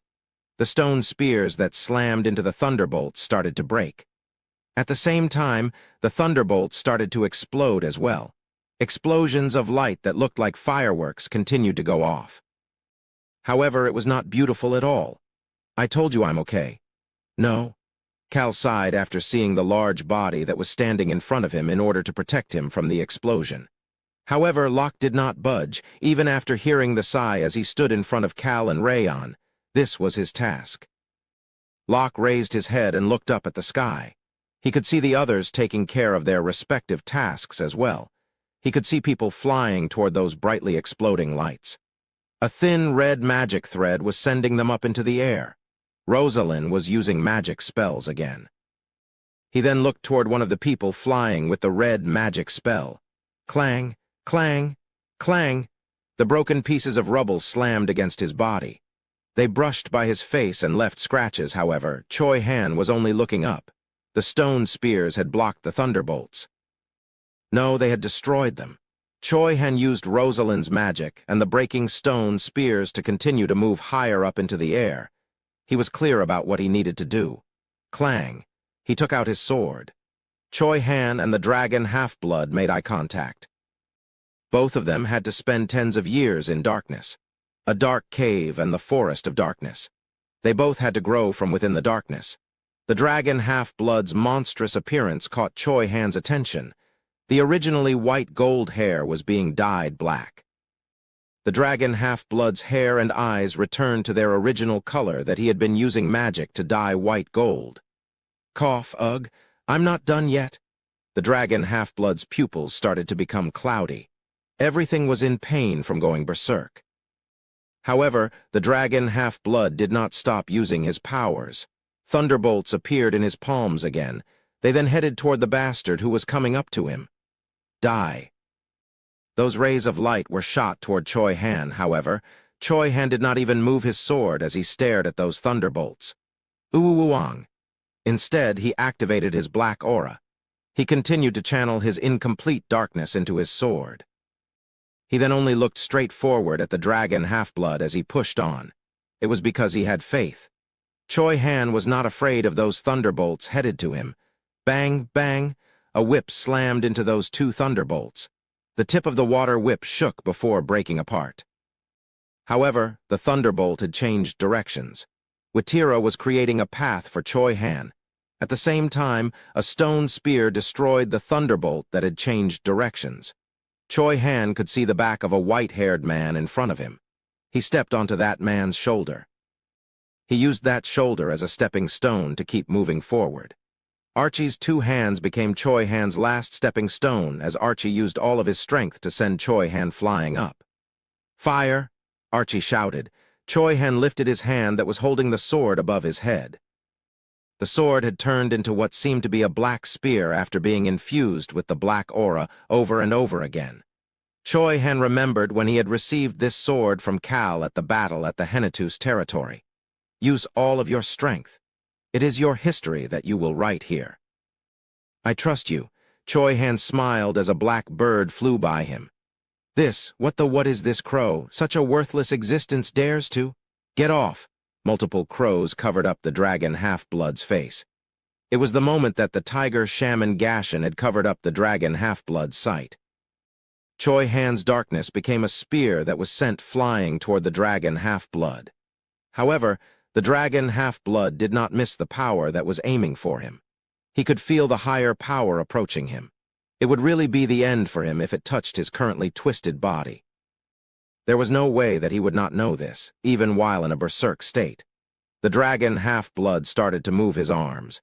"You think I'd fall for such a stupid ugh? See it, his arms got tied up. Who could manage to tie him up even for just a little bit?" Witira's split whips were holding onto him even as they were evaporating because of the light. "Damn it! I will kill you all!" The dragon half-blood started to flail around. All he could see was darkness, while his body would not move. It was similar to the dark cave that he grew up in. No, growing up was not the right way to describe it. It was more like being raised like an animal. This reminder of his past made the dragon half-blood's body reach its limits. Plop. The dragon half-blood felt something breaking in his mind. At the same time, his body became extremely hot to the point that he could not breathe. Ooh, ugh. Bright light started to seep out of the dragon half-blood's body. An unknown sense of danger similar to a bomb that had started its countdown was coming from him. "It's hot, it's hot." The dragon half-blood shouted internally as his body continued to get brighter. See a chach. The water whip ended up being completely evaporated by the light.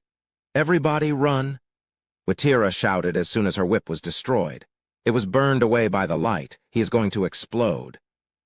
The dragon half-blood's body was finally going to explode. Then they would die. The aftershock of that explosion would be enormous. Witira jumped down as she felt the power heading toward this bomb. It was the person who would put an end to the countdown. A black spear. Choi Han opened up his arms as he fell to the ground. He didn't even think about landing safely as he kept his eyes open and focused on a single location. The flying black spear finally reached the light. No, it reached the speck of darkness within that light. It was the location of Rayon and Choi Han's past attacks. Pook. The darkness pierced through the light. "Ah!" The dragon half-blood let out a scream. Choi Han had seen the person who looked the most like him ever since he came to this world. Black hair and black eyes. The shout of the dragon half-blood who returned to his original color filled the gorge of death. A moment later. Boom! The sky shook once more. Plop! Choi Han felt something stopping his fall. Creak, creak. The awkwardly combined bones creaked as they supported his back. Mary had quickly conjured up a new bone wyvern in order to prevent him from falling. Choi Han could feel his darkness through the bright light, and then he was certain. I fulfilled the order. Bring him down. He had done as Cal had told him to do. Choi Han could see the enemy slowly falling from above. The black existence that looked neither like humans nor like dragons, and was instead a monstrous combination of the two, was slowly falling to the ground. Everybody on the battlefield watched as he fell. One of those people, Cal Hennetus, looked at the falling person as he listened to Rayon's breathing. Hoo-woo, hoo-woo. The breaths Rayon was letting out were hot. This young dragon seemed to be getting sicker. However, he was being very calm and docile in the process. Cal started to frown at this fact as he took out something in his pocket that was heating up as much as Rayon. Young Master Nim, where are you going? Why are you going toward the falling enemy? Cal could hear Locke's voice, but continued to walk without hesitation. He could anticipate where the dragon was going to fall, so that was where he was headed. He clenched onto the item in his pocket. It was the white crown. It was the crown that likes dragon's blood. It was the final ancient power that the dragon slayer was looking for, but Cal had swiped in the middle. Cal held it in his hand as he moved to greet the final moments of the falling enemy. Chapter 247. We'll block it 3. The dragon half-blood started to fall as if he was a feather falling from the sky. Cal was walking toward him. However, he stopped by someone else first. Miss Rosalind. Rosalind looked toward Cal. She heard the sound of something hitting the ground at that moment. Boom. It made her think of the dragon half-blood that had been falling. He was a black blob that looked neither human nor dragon. It was the moment her gaze was about to shift over from Cal to the fallen enemy. Commander Rosalind, please make your decision. She had to keep looking at Cal after hearing him use her title of commander to address her. A decision? Cal looked toward Rosalind, who asked him a question back. She currently had bloodshot eyes, shaking hands from overuse of mana, and dry blood on her lips. She had the final say when it came to this issue. His hand that was carrying the crown pointed in a direction. He was pointing to the other side of the cliff, where the indomitable alliance currently stood. With the water, fire, and even the mist all gone, they could clearly see the enemy and their angry reactions from the Perun Kingdom's betrayal. Will you cross the bridge? Or will you go back? The bridge. She could now clearly see the destroyed cliff. A lot of the boulders had disappeared because of Cal's stone spears, however. There were still enough boulders to cross to the other side. Ha! Ha ha! Rosalind put some strength into her legs. She laughed as she clenched the spatial pocket bag with the magic stones inside. Cal started to speak as her fiery eyes looked up at him once again. That bridge is for us to use now. Please make your decision. As the commanding officer of this location, the final decision is yours. She turned around. She could see the Mage Brigade mages slowly deactivating their magic shields. Furthermore, she could also see the soldiers and knights who were curled up in circular formations with their shields up. The fall of the dragon half-blood. The chaos within the enemy ranks. Rosalind slowly started to smile. She opened her mouth to speak.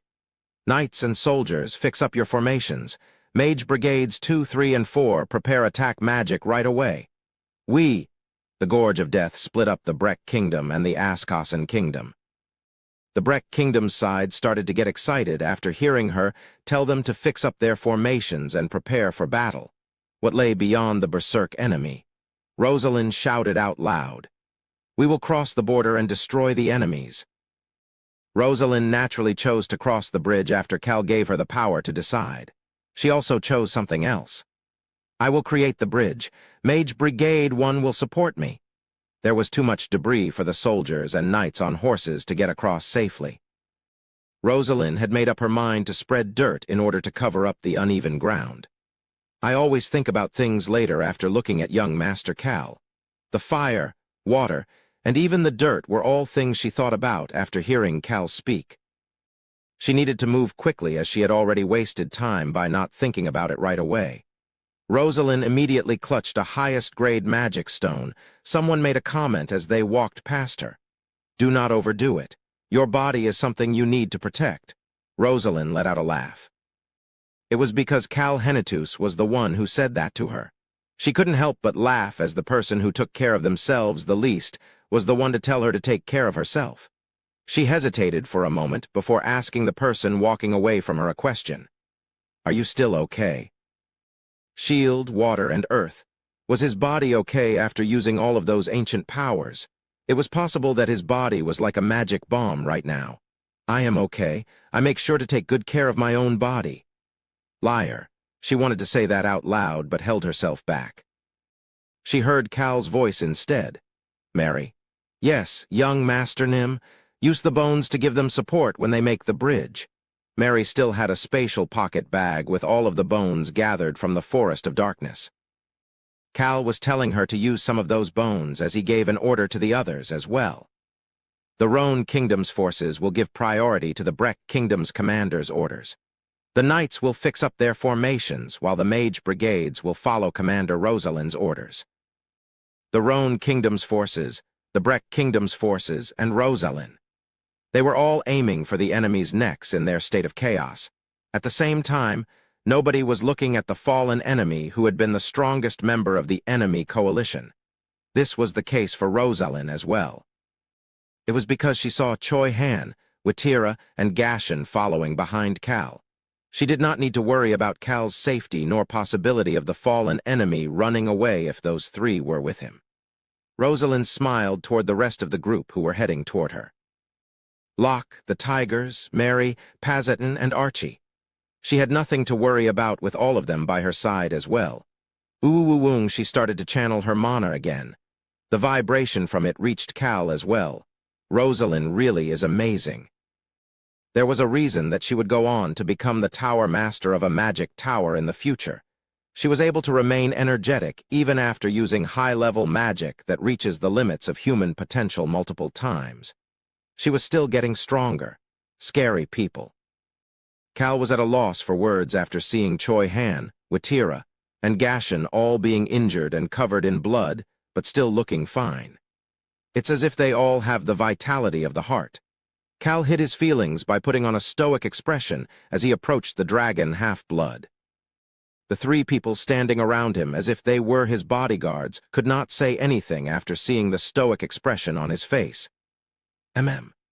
Only Gashin let out a groan once they arrived at the location where the dragon half-blood had fallen. There was a large crater as if a meteor had struck the ground. They could see the dragon half-blood coughing up blood and slowly dying at the center of that crater. He was squirming with his body shaking, slowly dying a painful death.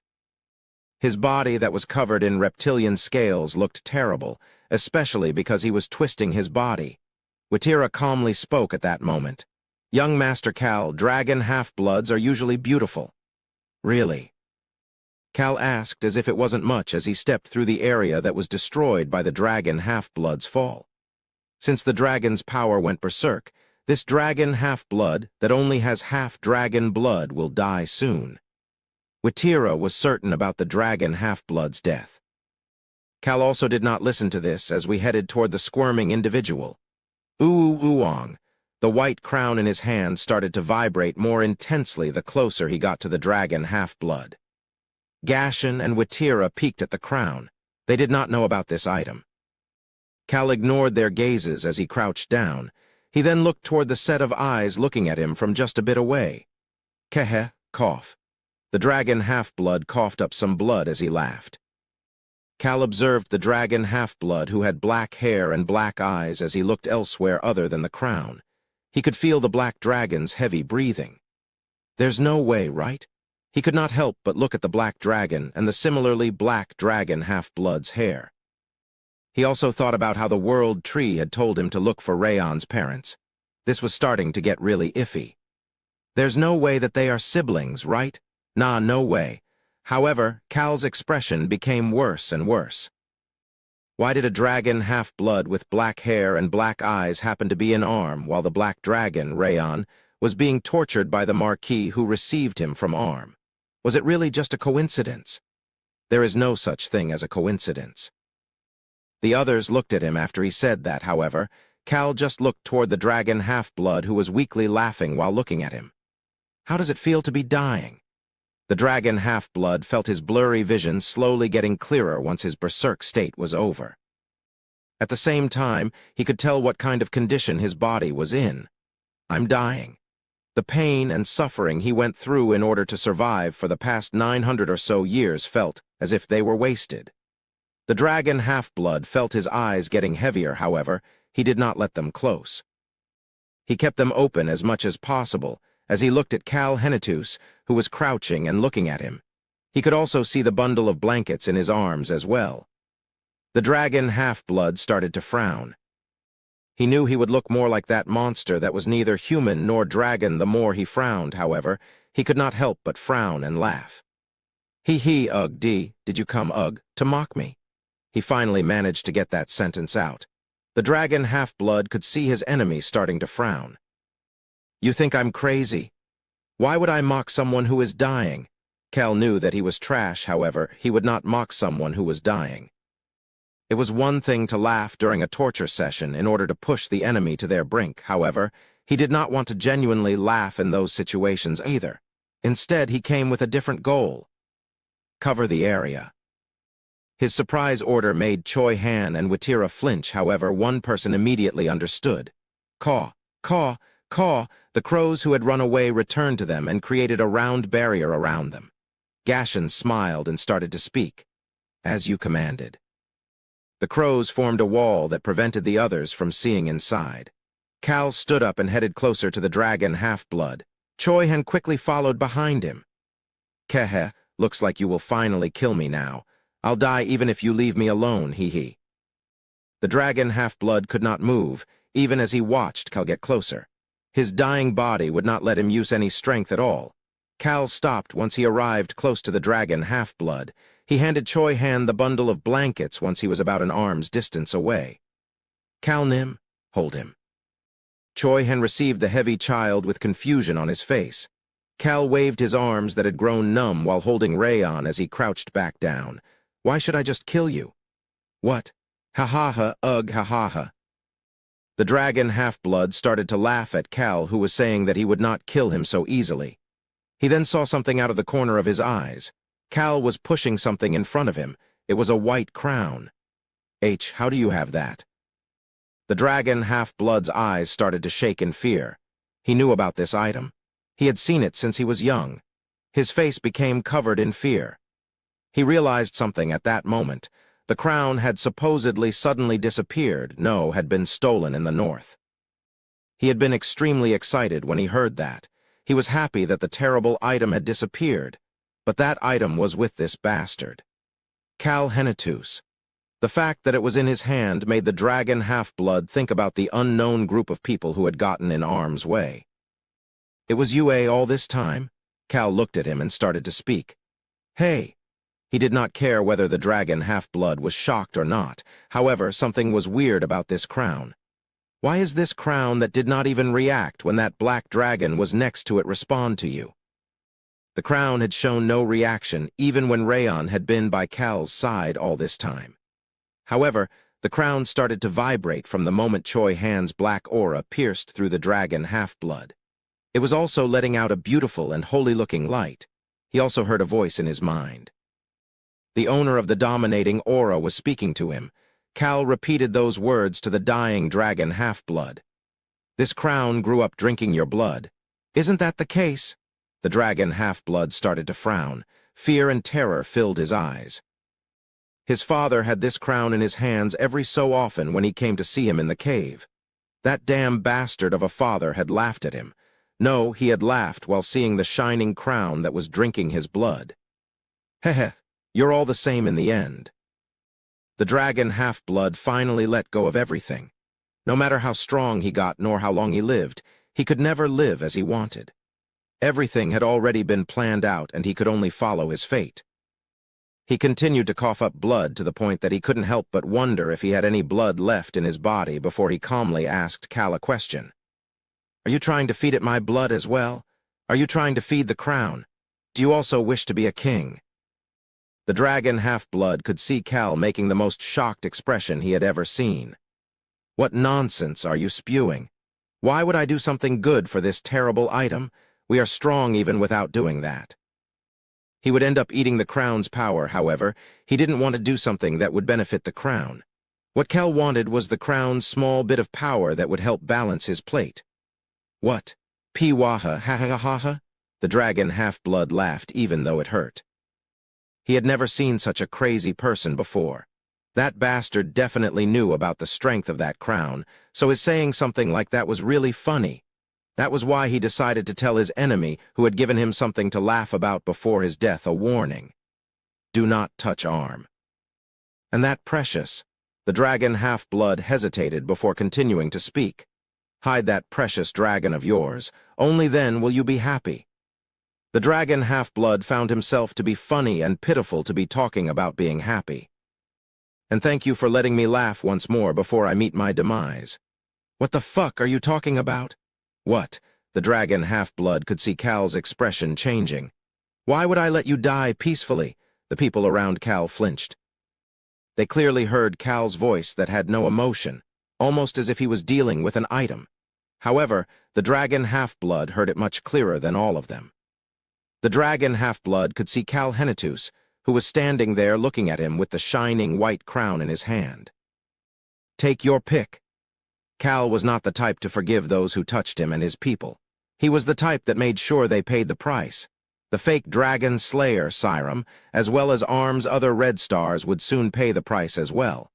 The death that they feared so much would come for them soon. Will you die a painful death or live an even more painful life for a set duration? A set duration. He could hear the owner of the dominating aura speaking in his mind. "You can keep him alive for about 6 more months if you put some chains on him, but death will be less painful." The dominating aura continued to give him information about the dragon half-blood. Why is he doing this? Cal questioned it, however, he still calmly said what he needed to say. "Only hell awaits you, regardless of your decision." The dragon half-blood was given a choice for the first time in his life. However, the person giving him this choice had an extremely cold look in his eyes. His body will be ripped into pieces in 6 months. He will die without leaving any traces behind. If it was just that, it would not be hell for the dragon half-blood. However, Cal took note of the information the dominating aura provided to him while looking toward the dragon half-blood who would fall to the bottom should he choose life. Of course, dying will be a more peaceful life. Chapter 248. We'll block at 4. The dragon half-blood could not believe it. He twisted his shaking lips to make an odd smile. "Why are you telling me this instead of killing me right away if death is going to be more peaceful? I don't want you to die peacefully." The responding voice was cruel and cold. The dragon half-blood twisted the corners of his lips even more after hearing that Cal Henitus did not want him to die peacefully. Cal continued to speak at that moment. "That is why I'm giving you the chance to choose. A chance to choose." Those words echoed inside the dragon half-blood's mind. However, Cal did not care about how the dragon half-blood was as he continued to speak. The dying dragon half-blood did not have much time left. "If you choose to live, then the power of darkness inside of you and your light affinity will continue to clash. You will feel intense pain that feels like your insides are exploding daily, no, every few seconds." It was an unbelievable story. The dragon half-blood could not help but sneer. "Hee, that's not possible. If I live, then my light affinity will eat up this incomplete darkness once I get better. That would be the case if you were a dragon." "What?" The dragon half-blood's pupils started to shake. Cal approached him and quietly spoke as if he was whispering. "You will become a human. Become a human. Traces of your power of light will remain, however, you will lose all of your powers as a dragon. What would the dragon half-blood consider as hell? The first would be living as a human and feeling pain every few seconds. You will become a normal human and suffer in pain daily until you eventually end up dying." Cal didn't speak this next part, but the key to the chains on the dragon half-blood would be in Cal's hands. "But you can live a bit longer if you choose life." Cal observed the dragon half-blood whose lips were moving but were unable to say anything. There wasn't much time left. The dragon half-blood asked him a question.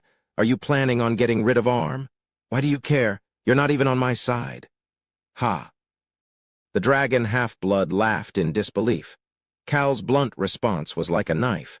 However, his continued actions did not seem like a knife at all. "I will give you a bit more time to think about it.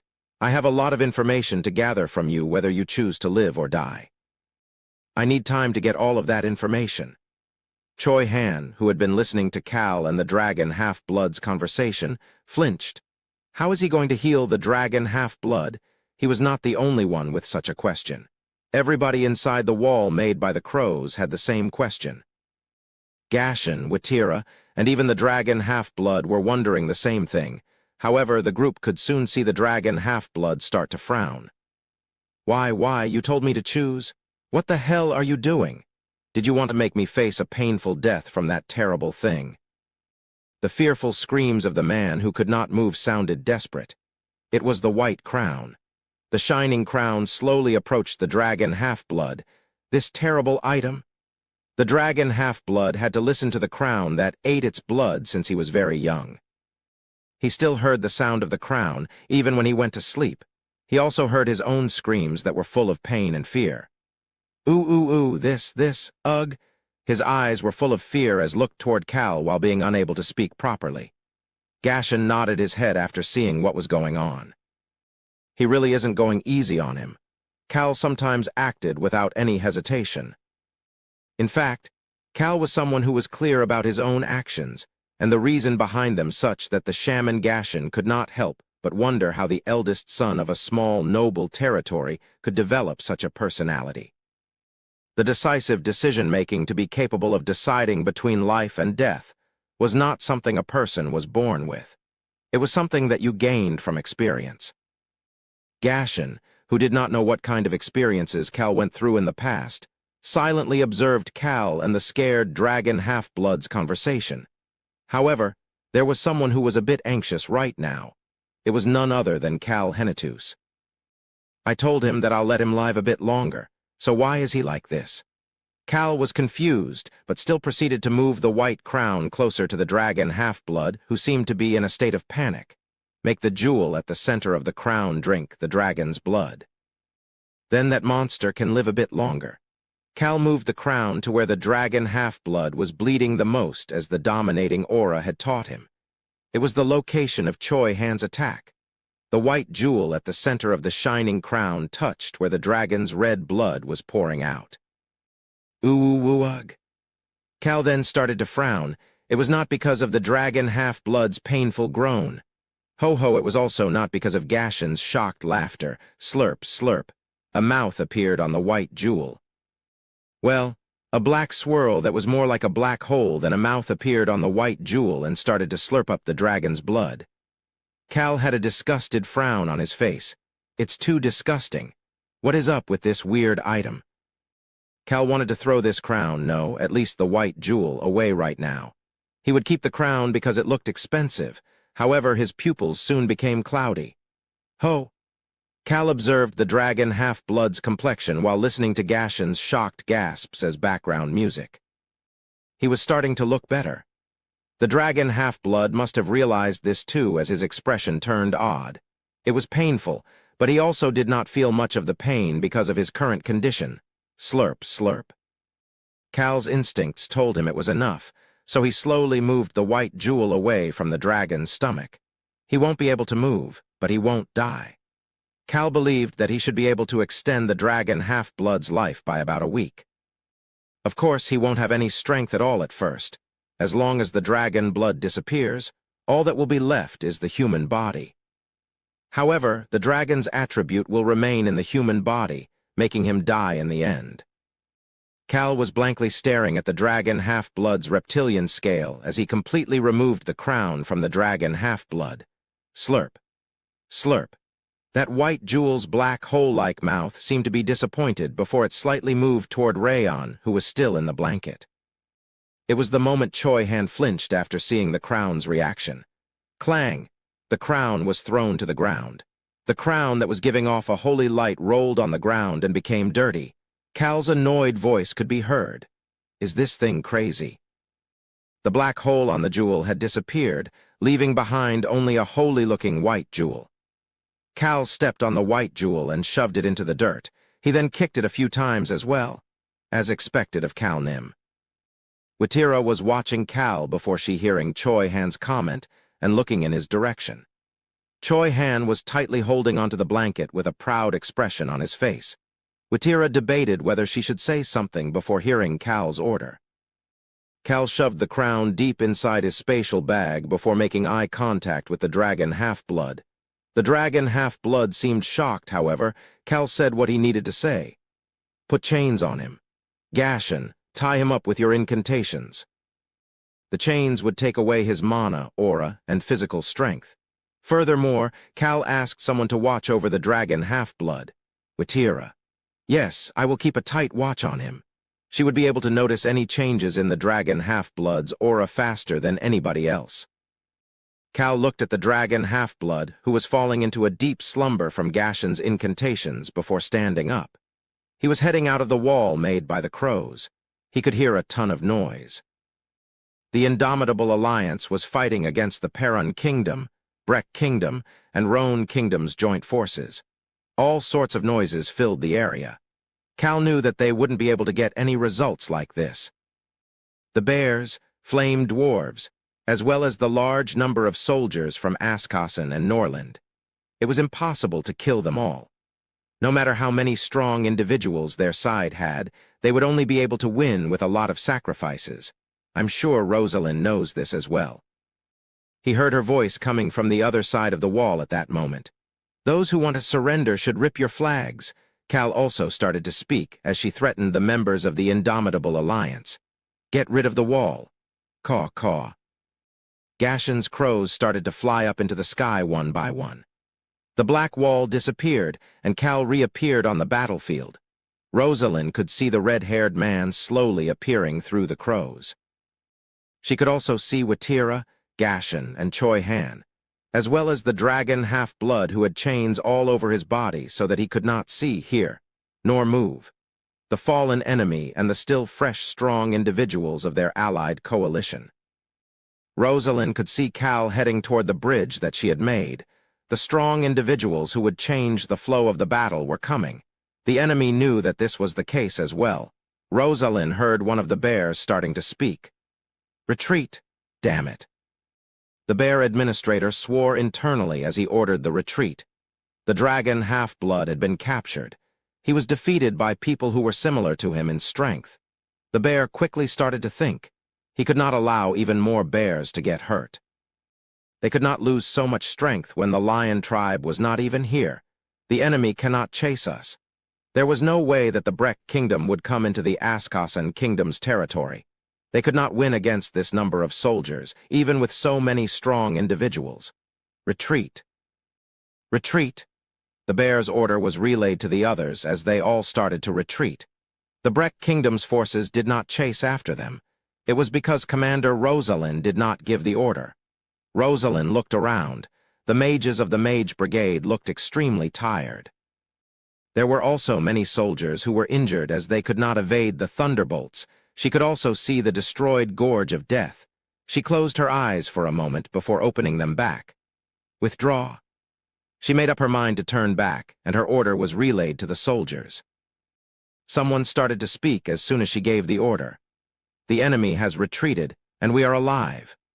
Cal was speaking to Rosalind. His voice made the soldiers relax their grips on their weapons. However, the war was not over just yet. The retreating enemy stopped before they left the Gorge of Death and set up their base over there.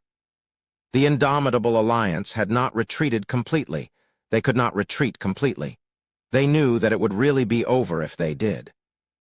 They had not been able to use their numerical advantage yet. They still probably had some regrets. Our Breck Kingdom is currently focusing our forces on the bridge created by Commander Rosalind. The troops that had been split up in 5 areas had all gathered to the bridge. It is highly probable that it will become a prolonged war.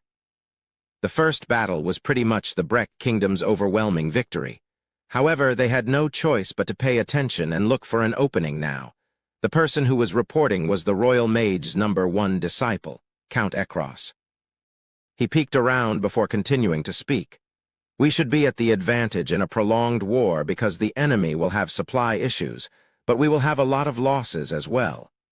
The Breck Kingdom would win in the end, but not without significant costs.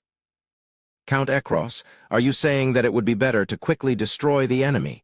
Count Ekros flinched and looked toward the person who asked the question. It was Cal. That is the case. The commander who had carried an odd bundle of blankets around the entire battle. His gaze made Count Ekros think about their past encounter as he gulped and hid his nervousness. Cal confidently responded back, "Please leave." "Excuse me?" "Please leave the tent." "Ah, yes, sir."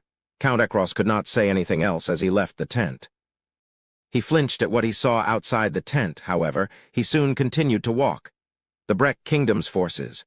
The Roan Kingdom's forces were there as well. The Perun Kingdom's forces were also present. They had betrayed the Indomitable Alliance and were the Breck Kingdom's newest ally. Count Ekros looked at the Perun Kingdom's knights and soldiers before looking back at the tent he just exited. He thought about the people inside the tent and gulped. The vice-captain of the Perun Kingdom's Knights Brigade was inside the tent. However, he could not say anything and just sat there with his mouth closed. He was one of Clopay Seca's subordinates who had been taking Clopay's place ever since Captain Clopay had disappeared. His official title was vice-captain. He was looking at the ceiling in order to not make eye contact with Cal, who was sitting at the most senior spot with his legs crossed. Sir, you're alive?" He remembered how shocked he was to see Clopay again. His leader was in a wheelchair and had no strength, however, he was still sharp. "Listen to that, esteemed sir. Excuse me, Cal Henetus Nim.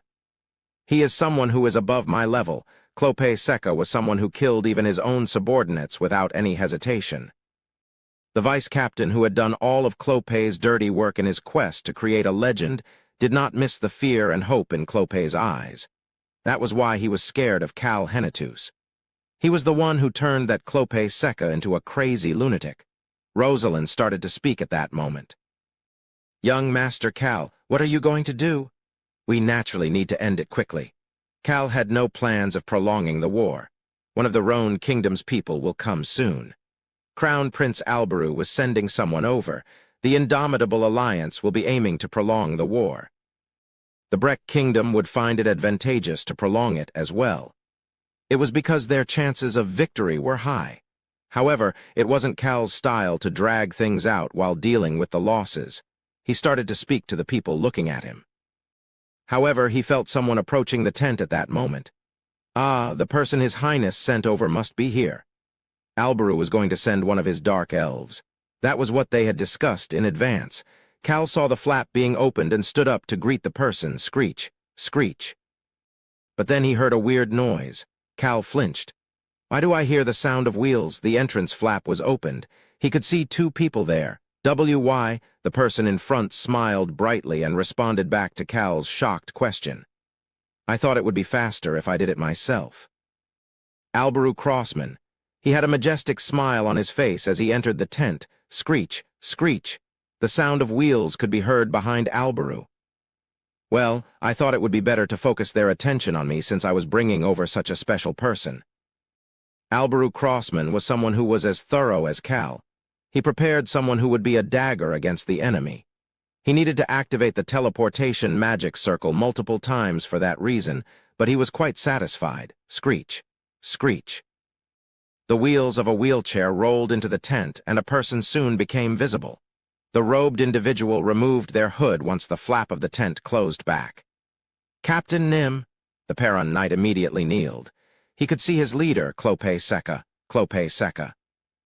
His appearance made Rosalind flinch before observing him. The man who had lost at the Henetus territory. He was a sword master and a strong individual who had led the Knights Brigade of the Perun Kingdom. He was a symbol of a moral knight.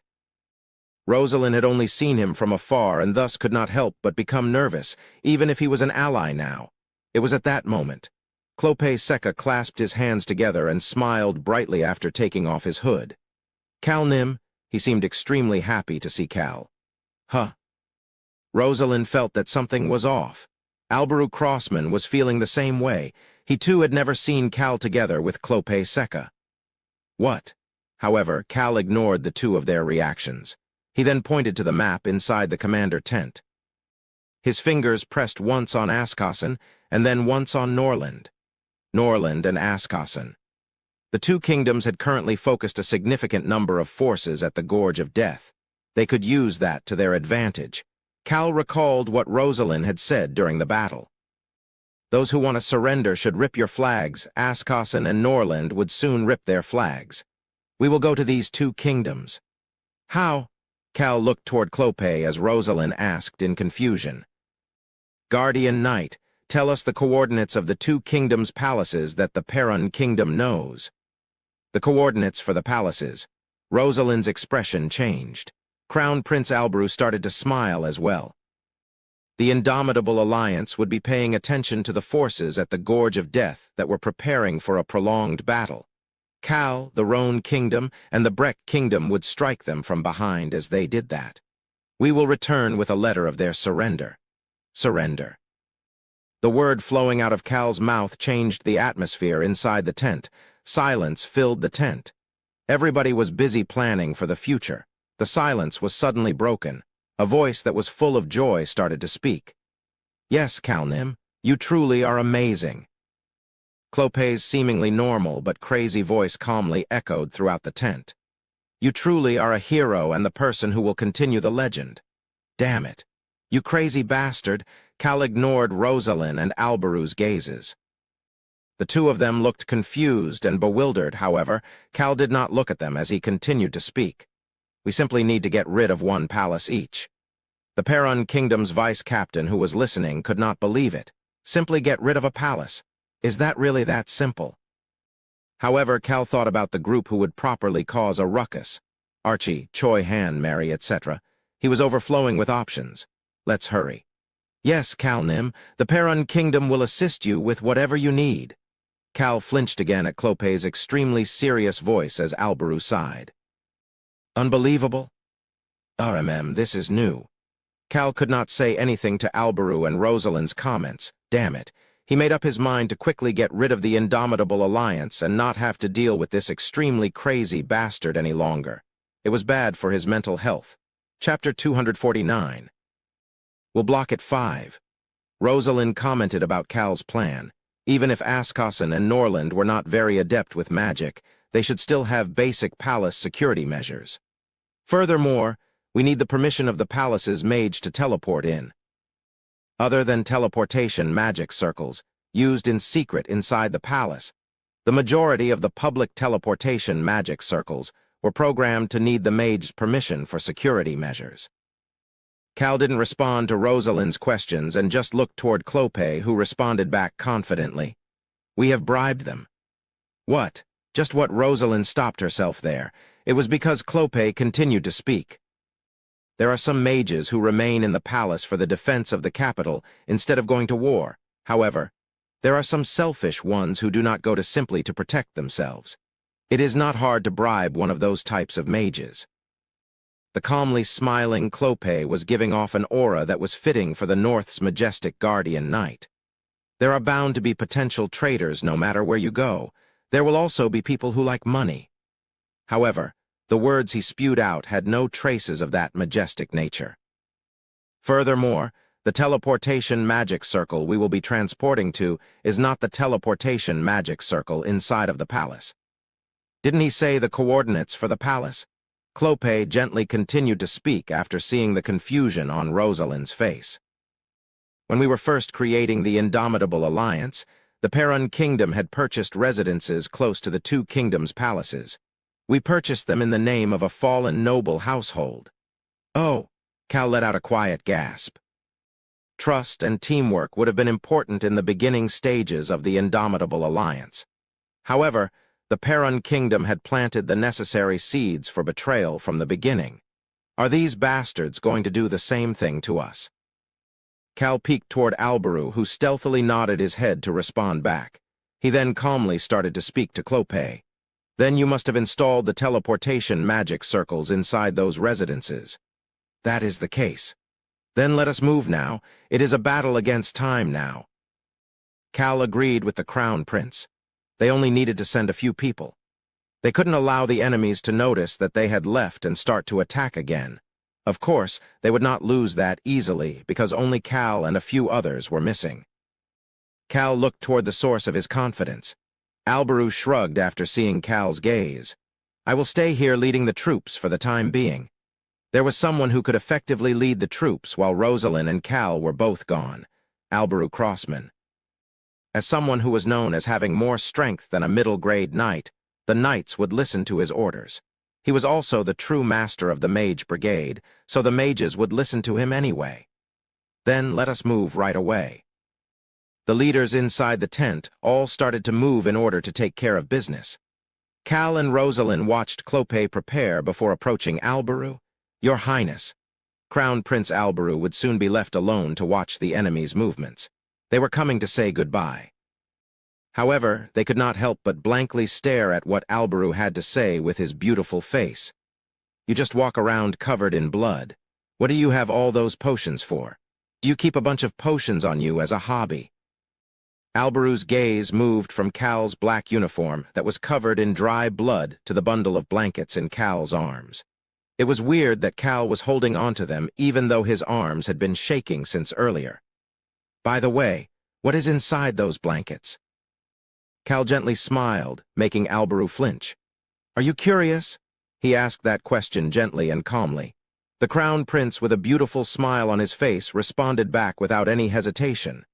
No, not at all. Seeing your face made me forget my question and not want to see what's inside. I don't want to get involved. You're saying a lot of things all at once, Your Highness.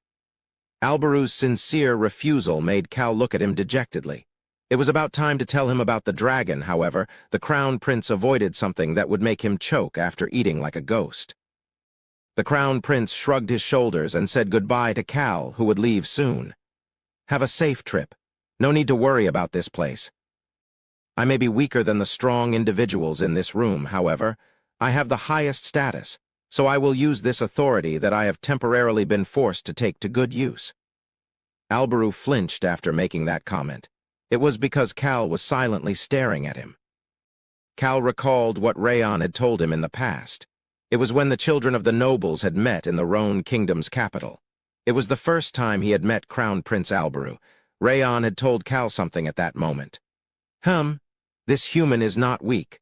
Weak human, be especially wary of him. You will die. Alberu Crossman was known for having average strength and sword skills. However, would the person who had lived while hiding his identity as being a quarter dark elf have revealed all of his strength? He was pretty strong for Rayon to say that he was not weak.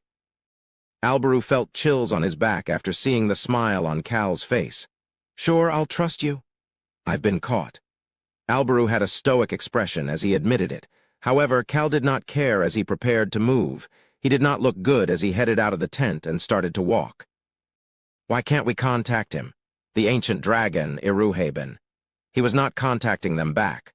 Rosalind said she had left a message, so did something happen to him? Hoo-woo-woo. Rayon was having issues due to his first growth phase while Iruhaben could not be contacted. He could not go to the eastern continent without the two of them. It was impossible for Rosalind to do such long-distance teleportation. Ron, Beacrox, On, and Hong. The four of them may end up having to stay on the eastern continent forever. Damn it. He was extremely annoyed, however. He thought about something positive that was going on. The amount of dominating water in his possession had decreased significantly. However, his body was still fine. Cal calmed down and decided to release all of his pent-up feelings in a refreshing way. The result of that happened right by the teleportation magic circle in a few moments. Young Master Nim, is it fine with so few people? The person speaking sincerely seemed to be worried. Archie looked around the secret teleportation magic circle that was hastily built. Why? I think it is enough. Cal questioned Archie's thoughts as he looked around. Choi Han, Locke, and Rosalind were on one side. Archie, Cal, and Rayon, who was inside the bundle of blankets, were on the other side. This group of 6 were the only ones going to the palaces. However, there were a few other people, including Watira, inside the tent. Cal could feel Mary, who was standing behind Clope, showing signs of wanting to tag along. However, he ignored her. The person Clope feared the most was not Cal, but Mary, who had given him the new limbs with bombs inside of them. I will have Mary quickly take care of that crazy bastard if he tries anything. Archie could not be relieved while Cal was satisfied that he had created a safety device for Clope. For destroying palaces, this is a bit. Archie thought Choi Han was not normal, so he let it pass, but Rosalind and Locke seemed extremely normal, such that he didn't think they could quickly destroy a palace. However, Rosalind smiled brightly back at Archie once they made eye contact. Don't worry, Mr. Archie. The 3 of us have destroyed a palace before. Rosalind, Choi Han, and Locke had caused a ruckus at the Breck Kingdom in the past. She had destroyed the nobles who had hired assassins to kill her before destroying the palace in order to free herself of her responsibilities and title as a princess. Rosalind continued to smile at Archie, who was at a loss for words. It was quite refreshing and fun. Choi, Han, and Locke just stood there with stoic expressions. Archie started to mumble after seeing the three of their reactions. "You're speaking as if it is as easy as destroying an island." Cal flinched. Did Archie consider destroying an island as being easy? He did not want to ask. That is why he just said what he needed to say instead. "We will go to Norland first and then to Askasen. Everybody remember the plan?" They all nodded their heads. Cal looked toward Rosalind after seeing their responses, and she quickly activated the teleportation magic circle. Wuong, Watira, Mary, and Clope watched them leave as the teleportation magic circle started to activate. Crown Prince Alberu was busy settling the troops in his temporary role. "Come back soon." "Sure. Watira, please keep a good watch over that half-blood bastard." "Of course, don't woe." "Beep, yep. Please don't worry." Watira stopped for a moment after hearing the beeping before finishing what she had to say. She then looked toward Cal. "Beep, yep, Cal Henitus." The alarm was going off around Cal. Cal handed Rayon over to Locke before quickly looking through his pocket. Beep, an item that was shining red was finally brought out. It was a video communication device. It was not the video communication device in Rayon's spatial dimension, but the one he had received from Rosalind and used during the battle. That was why there was only one person who could be sending an emergency message like this: Iruhaben. The gold dragon was the only one. Rosalind had left a simple message. She had left one other piece of information at the end. It was the most she could do while leaving a message for whom she considered to be their lifeline. Their coordinates. She had left the coordinates of where the battle at the Gorge of Death was taking place. She had left coordinates for a location that others would not notice but was still close enough to them. Both Rosalind and Cal knew about that location. They were the only ones. "Miss Rosalind." Rosalind started to speak as soon as Cal called for her. "Young Master Cal, we will go on our own." Locke handed Rayon back to Cal and slowly pushed him out of the teleportation magic circle. Choi Han looked toward Clope once before turning back to Cal and starting to speak. "Cal Nim, please. Please take good care of Rayon." He didn't say the full thing, but Cal understood what he was trying to say. Archie peeked around for a bit before casually adding on. "Well, it doesn't look like you have any strength to destroy buildings anyway, young Master Nim. Choi Han and I will destroy them all. It is my specialty." There was nobody looking at Archie, who was proudly puffing up his chest. Cal looked at Rayon, the video communication device, and the group before responding back. "I'll at least watch you leave." Rosalind smiled and reactivated the teleportation magic circle as the group quickly disappeared. Cal verified that they had left before leaving the tent alone, leaving Mary, Clope, and Watira behind. Beep, Cal was quickly walking as the alarm continued to go off. He finally arrived at his destination. It was his tent. It was the Rhone Kingdom's northeast region's commander's personal tent. Rosalind had left the coordinates for this location. Cal entered the tent. "You look like a mess." A beautiful man with white gold hair greeted Cal while clicking his tongue. Cal closed the entrance flap before asking a question instead of greeting the ancient dragon. Did something happen? He had not been able to contact Iruhaben. He had gone to meet a dragon that he had protected during its first growth phase a long time ago in order to learn about the eastern continent, Mount Lieb, and the stone pillar. Cal laid Rayon down on the bed and asked, thinking that something must have happened. "SHH." Cal heard a quiet laughter as the blanket rolled over and the sick Rayon became visible. The ancient dragon was laughing, however. Cal could see the anger in his eyes. The fake dragon slayer. Is that bastard still alive? The dragon slayer Siram. Why was Iruhaben talking about him? Cal could hear Iruhaben continue to speak before he could ask his question. He's dead. What? The dragon I went to see was already dead. Iruhaben had told something to only Rayon in the past. Dragon slayers. Dragon slayers were people who grew stronger by eating dragons. He had shared that story only with the young dragon. This unlucky bastard shouldn't know about that. Iruhaben recalled the empty lair and the old corpse that looked as if someone had eaten it up as he slowly continued to speak. Someone had killed him. Cal slowly turned his head. Hoo-woo-woo, hoo-woo-woo. He could see the still unconscious Rayon. Chapter 250. 3 days 1. A dragon had died. No, it had been murdered. A conversation passed through Cal's mind once he heard that fact. Iruhaben was thinking that Cal did not know about the relationship between dragon slayers and dragons, however. He already knew about it. Clope Seca. It was when he had questioned the guardian knight for information. The conversation he had with Clope went through his mind again. Cough, he is supposedly a fake dragon slayer. Ugh. In addition to him, the leaders from Arm that are with the Indomitable Alliance are a mage and a healer. He is said to have grown after eating the latest ancient dragon that died about 200 years ago. The information that was scattered throughout his mind quickly started to move and gather together. The ancient dragon that had died about 200 years ago. Cal had assumed that the dragon had faced a natural death based on that comment. That was because the fake dragon slayer had indicated that he had never killed a dragon himself. Iruhaben Nim.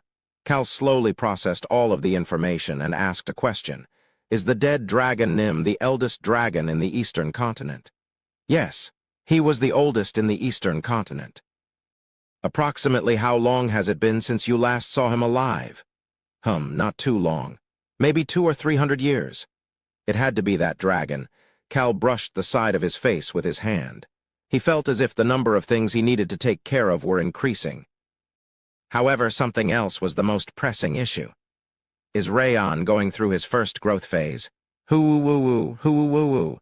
The child's heavy breathing filled the tent. The black dragon was breathing heavily, and his body was hotter than before, making him breathe out white smoke every time he breathed out. Even still, Rayon looked extremely cold, even with the area getting warmer with the rising sun. Cal gently touched Rayon's hot forehead as he continued to speak. He has been like this since early this morning and has no strength. His fever seems to be getting higher and he's been unconscious the entire time. He is not unconscious. Cal could not help but stop caressing Rayon's head. He's not unconscious. Cal looked toward Rayon, who had his eyes closed. He could not open his eyes nor could he speak, but he could hear everything. Cal started to seriously frown. Move over. Cal watched Iruhaben lift Rayon up. Iruhaben patted the young dragon's body with his hands that were covered in mana, before putting his forehead on the black dragon's small forehead. Boom, boom, boom. He could feel the young dragon's heartbeat. At the same time, he could hear Rayon's voice. I want to hurry up and open my eyes. I want to hurry up and be with them. The 6-year-old silent shouts echoed from inside his tiny body. Rayon was fighting an intense battle right now. It's definitely his first growth phase. Dragons went through a total of 3 growth phases throughout their lives. The foundation for the dragon is set during the first growth phase.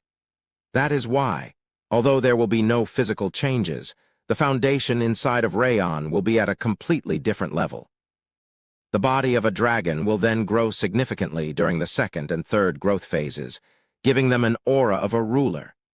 The ancient dragon that had been through all 3 growth phases looked toward Rayon with an odd expression. Why did the little kid suddenly enter his first growth phase? The first growth phase that had not appeared all this time had suddenly started. Although he was curious about the reason, seeing the young dragon's fever raise in temperature made him make a comment. Looks like he will have quite the difficult growing pains. An average first growth phases took a minimum of 1 week. The longer and stronger the growing pains, the stronger the dragon will be at the end. Based on his experiences, Iruhaben believed that Rayon would either be sick for a long time or overcome it extremely quickly. Existences that are different than others tended to show unique sides even during their growth phases. Iruhaben wiped away the sweat that was on the black dragon's face. He then heard Cal's voice again. What a rotten world. What use is getting bigger through pain? Cal could tell one of the reasons all dragons had terrible personalities. What good was growing if you had to suffer to get there? Cal did not like it at all. Wasn't it best to slowly grow without being in pain? Dragons live a long time anyway, so who cares if it went a bit slower? Ha ha ha. Iruhaben's laughter filled the tent. He had to force himself to stop as he put Rayon back on the bed. There is nothing we can do for him right now. We just have to be by his side and make sure he is not vulnerable to any danger. We also need to create a space for him to rest peacefully for a few days after he wakes up. Well, this little kid already has all of that. He could see that Cal had a disgruntled expression on his face. However, Iruhaben did not tell Cal anything else. A dragon's growth phase was a battle against itself.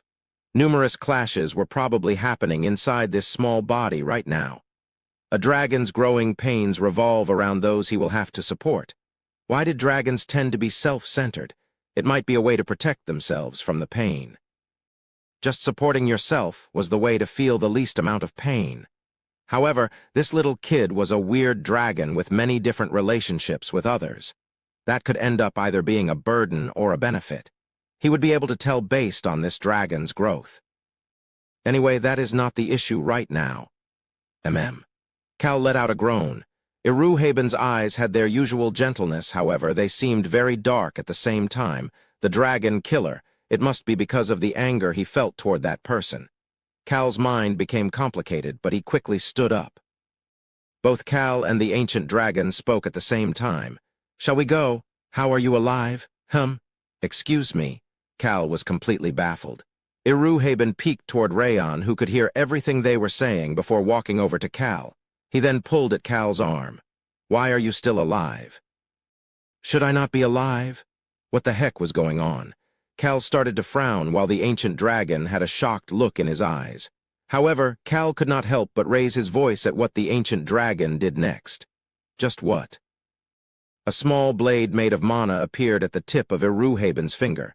He then slashed at Cal's arm with that mana blade, slit the black uniform and the shirt underneath were both cut by the mana blade. Cal watched this and shouted in shock. "You crazy, huh?" Clang.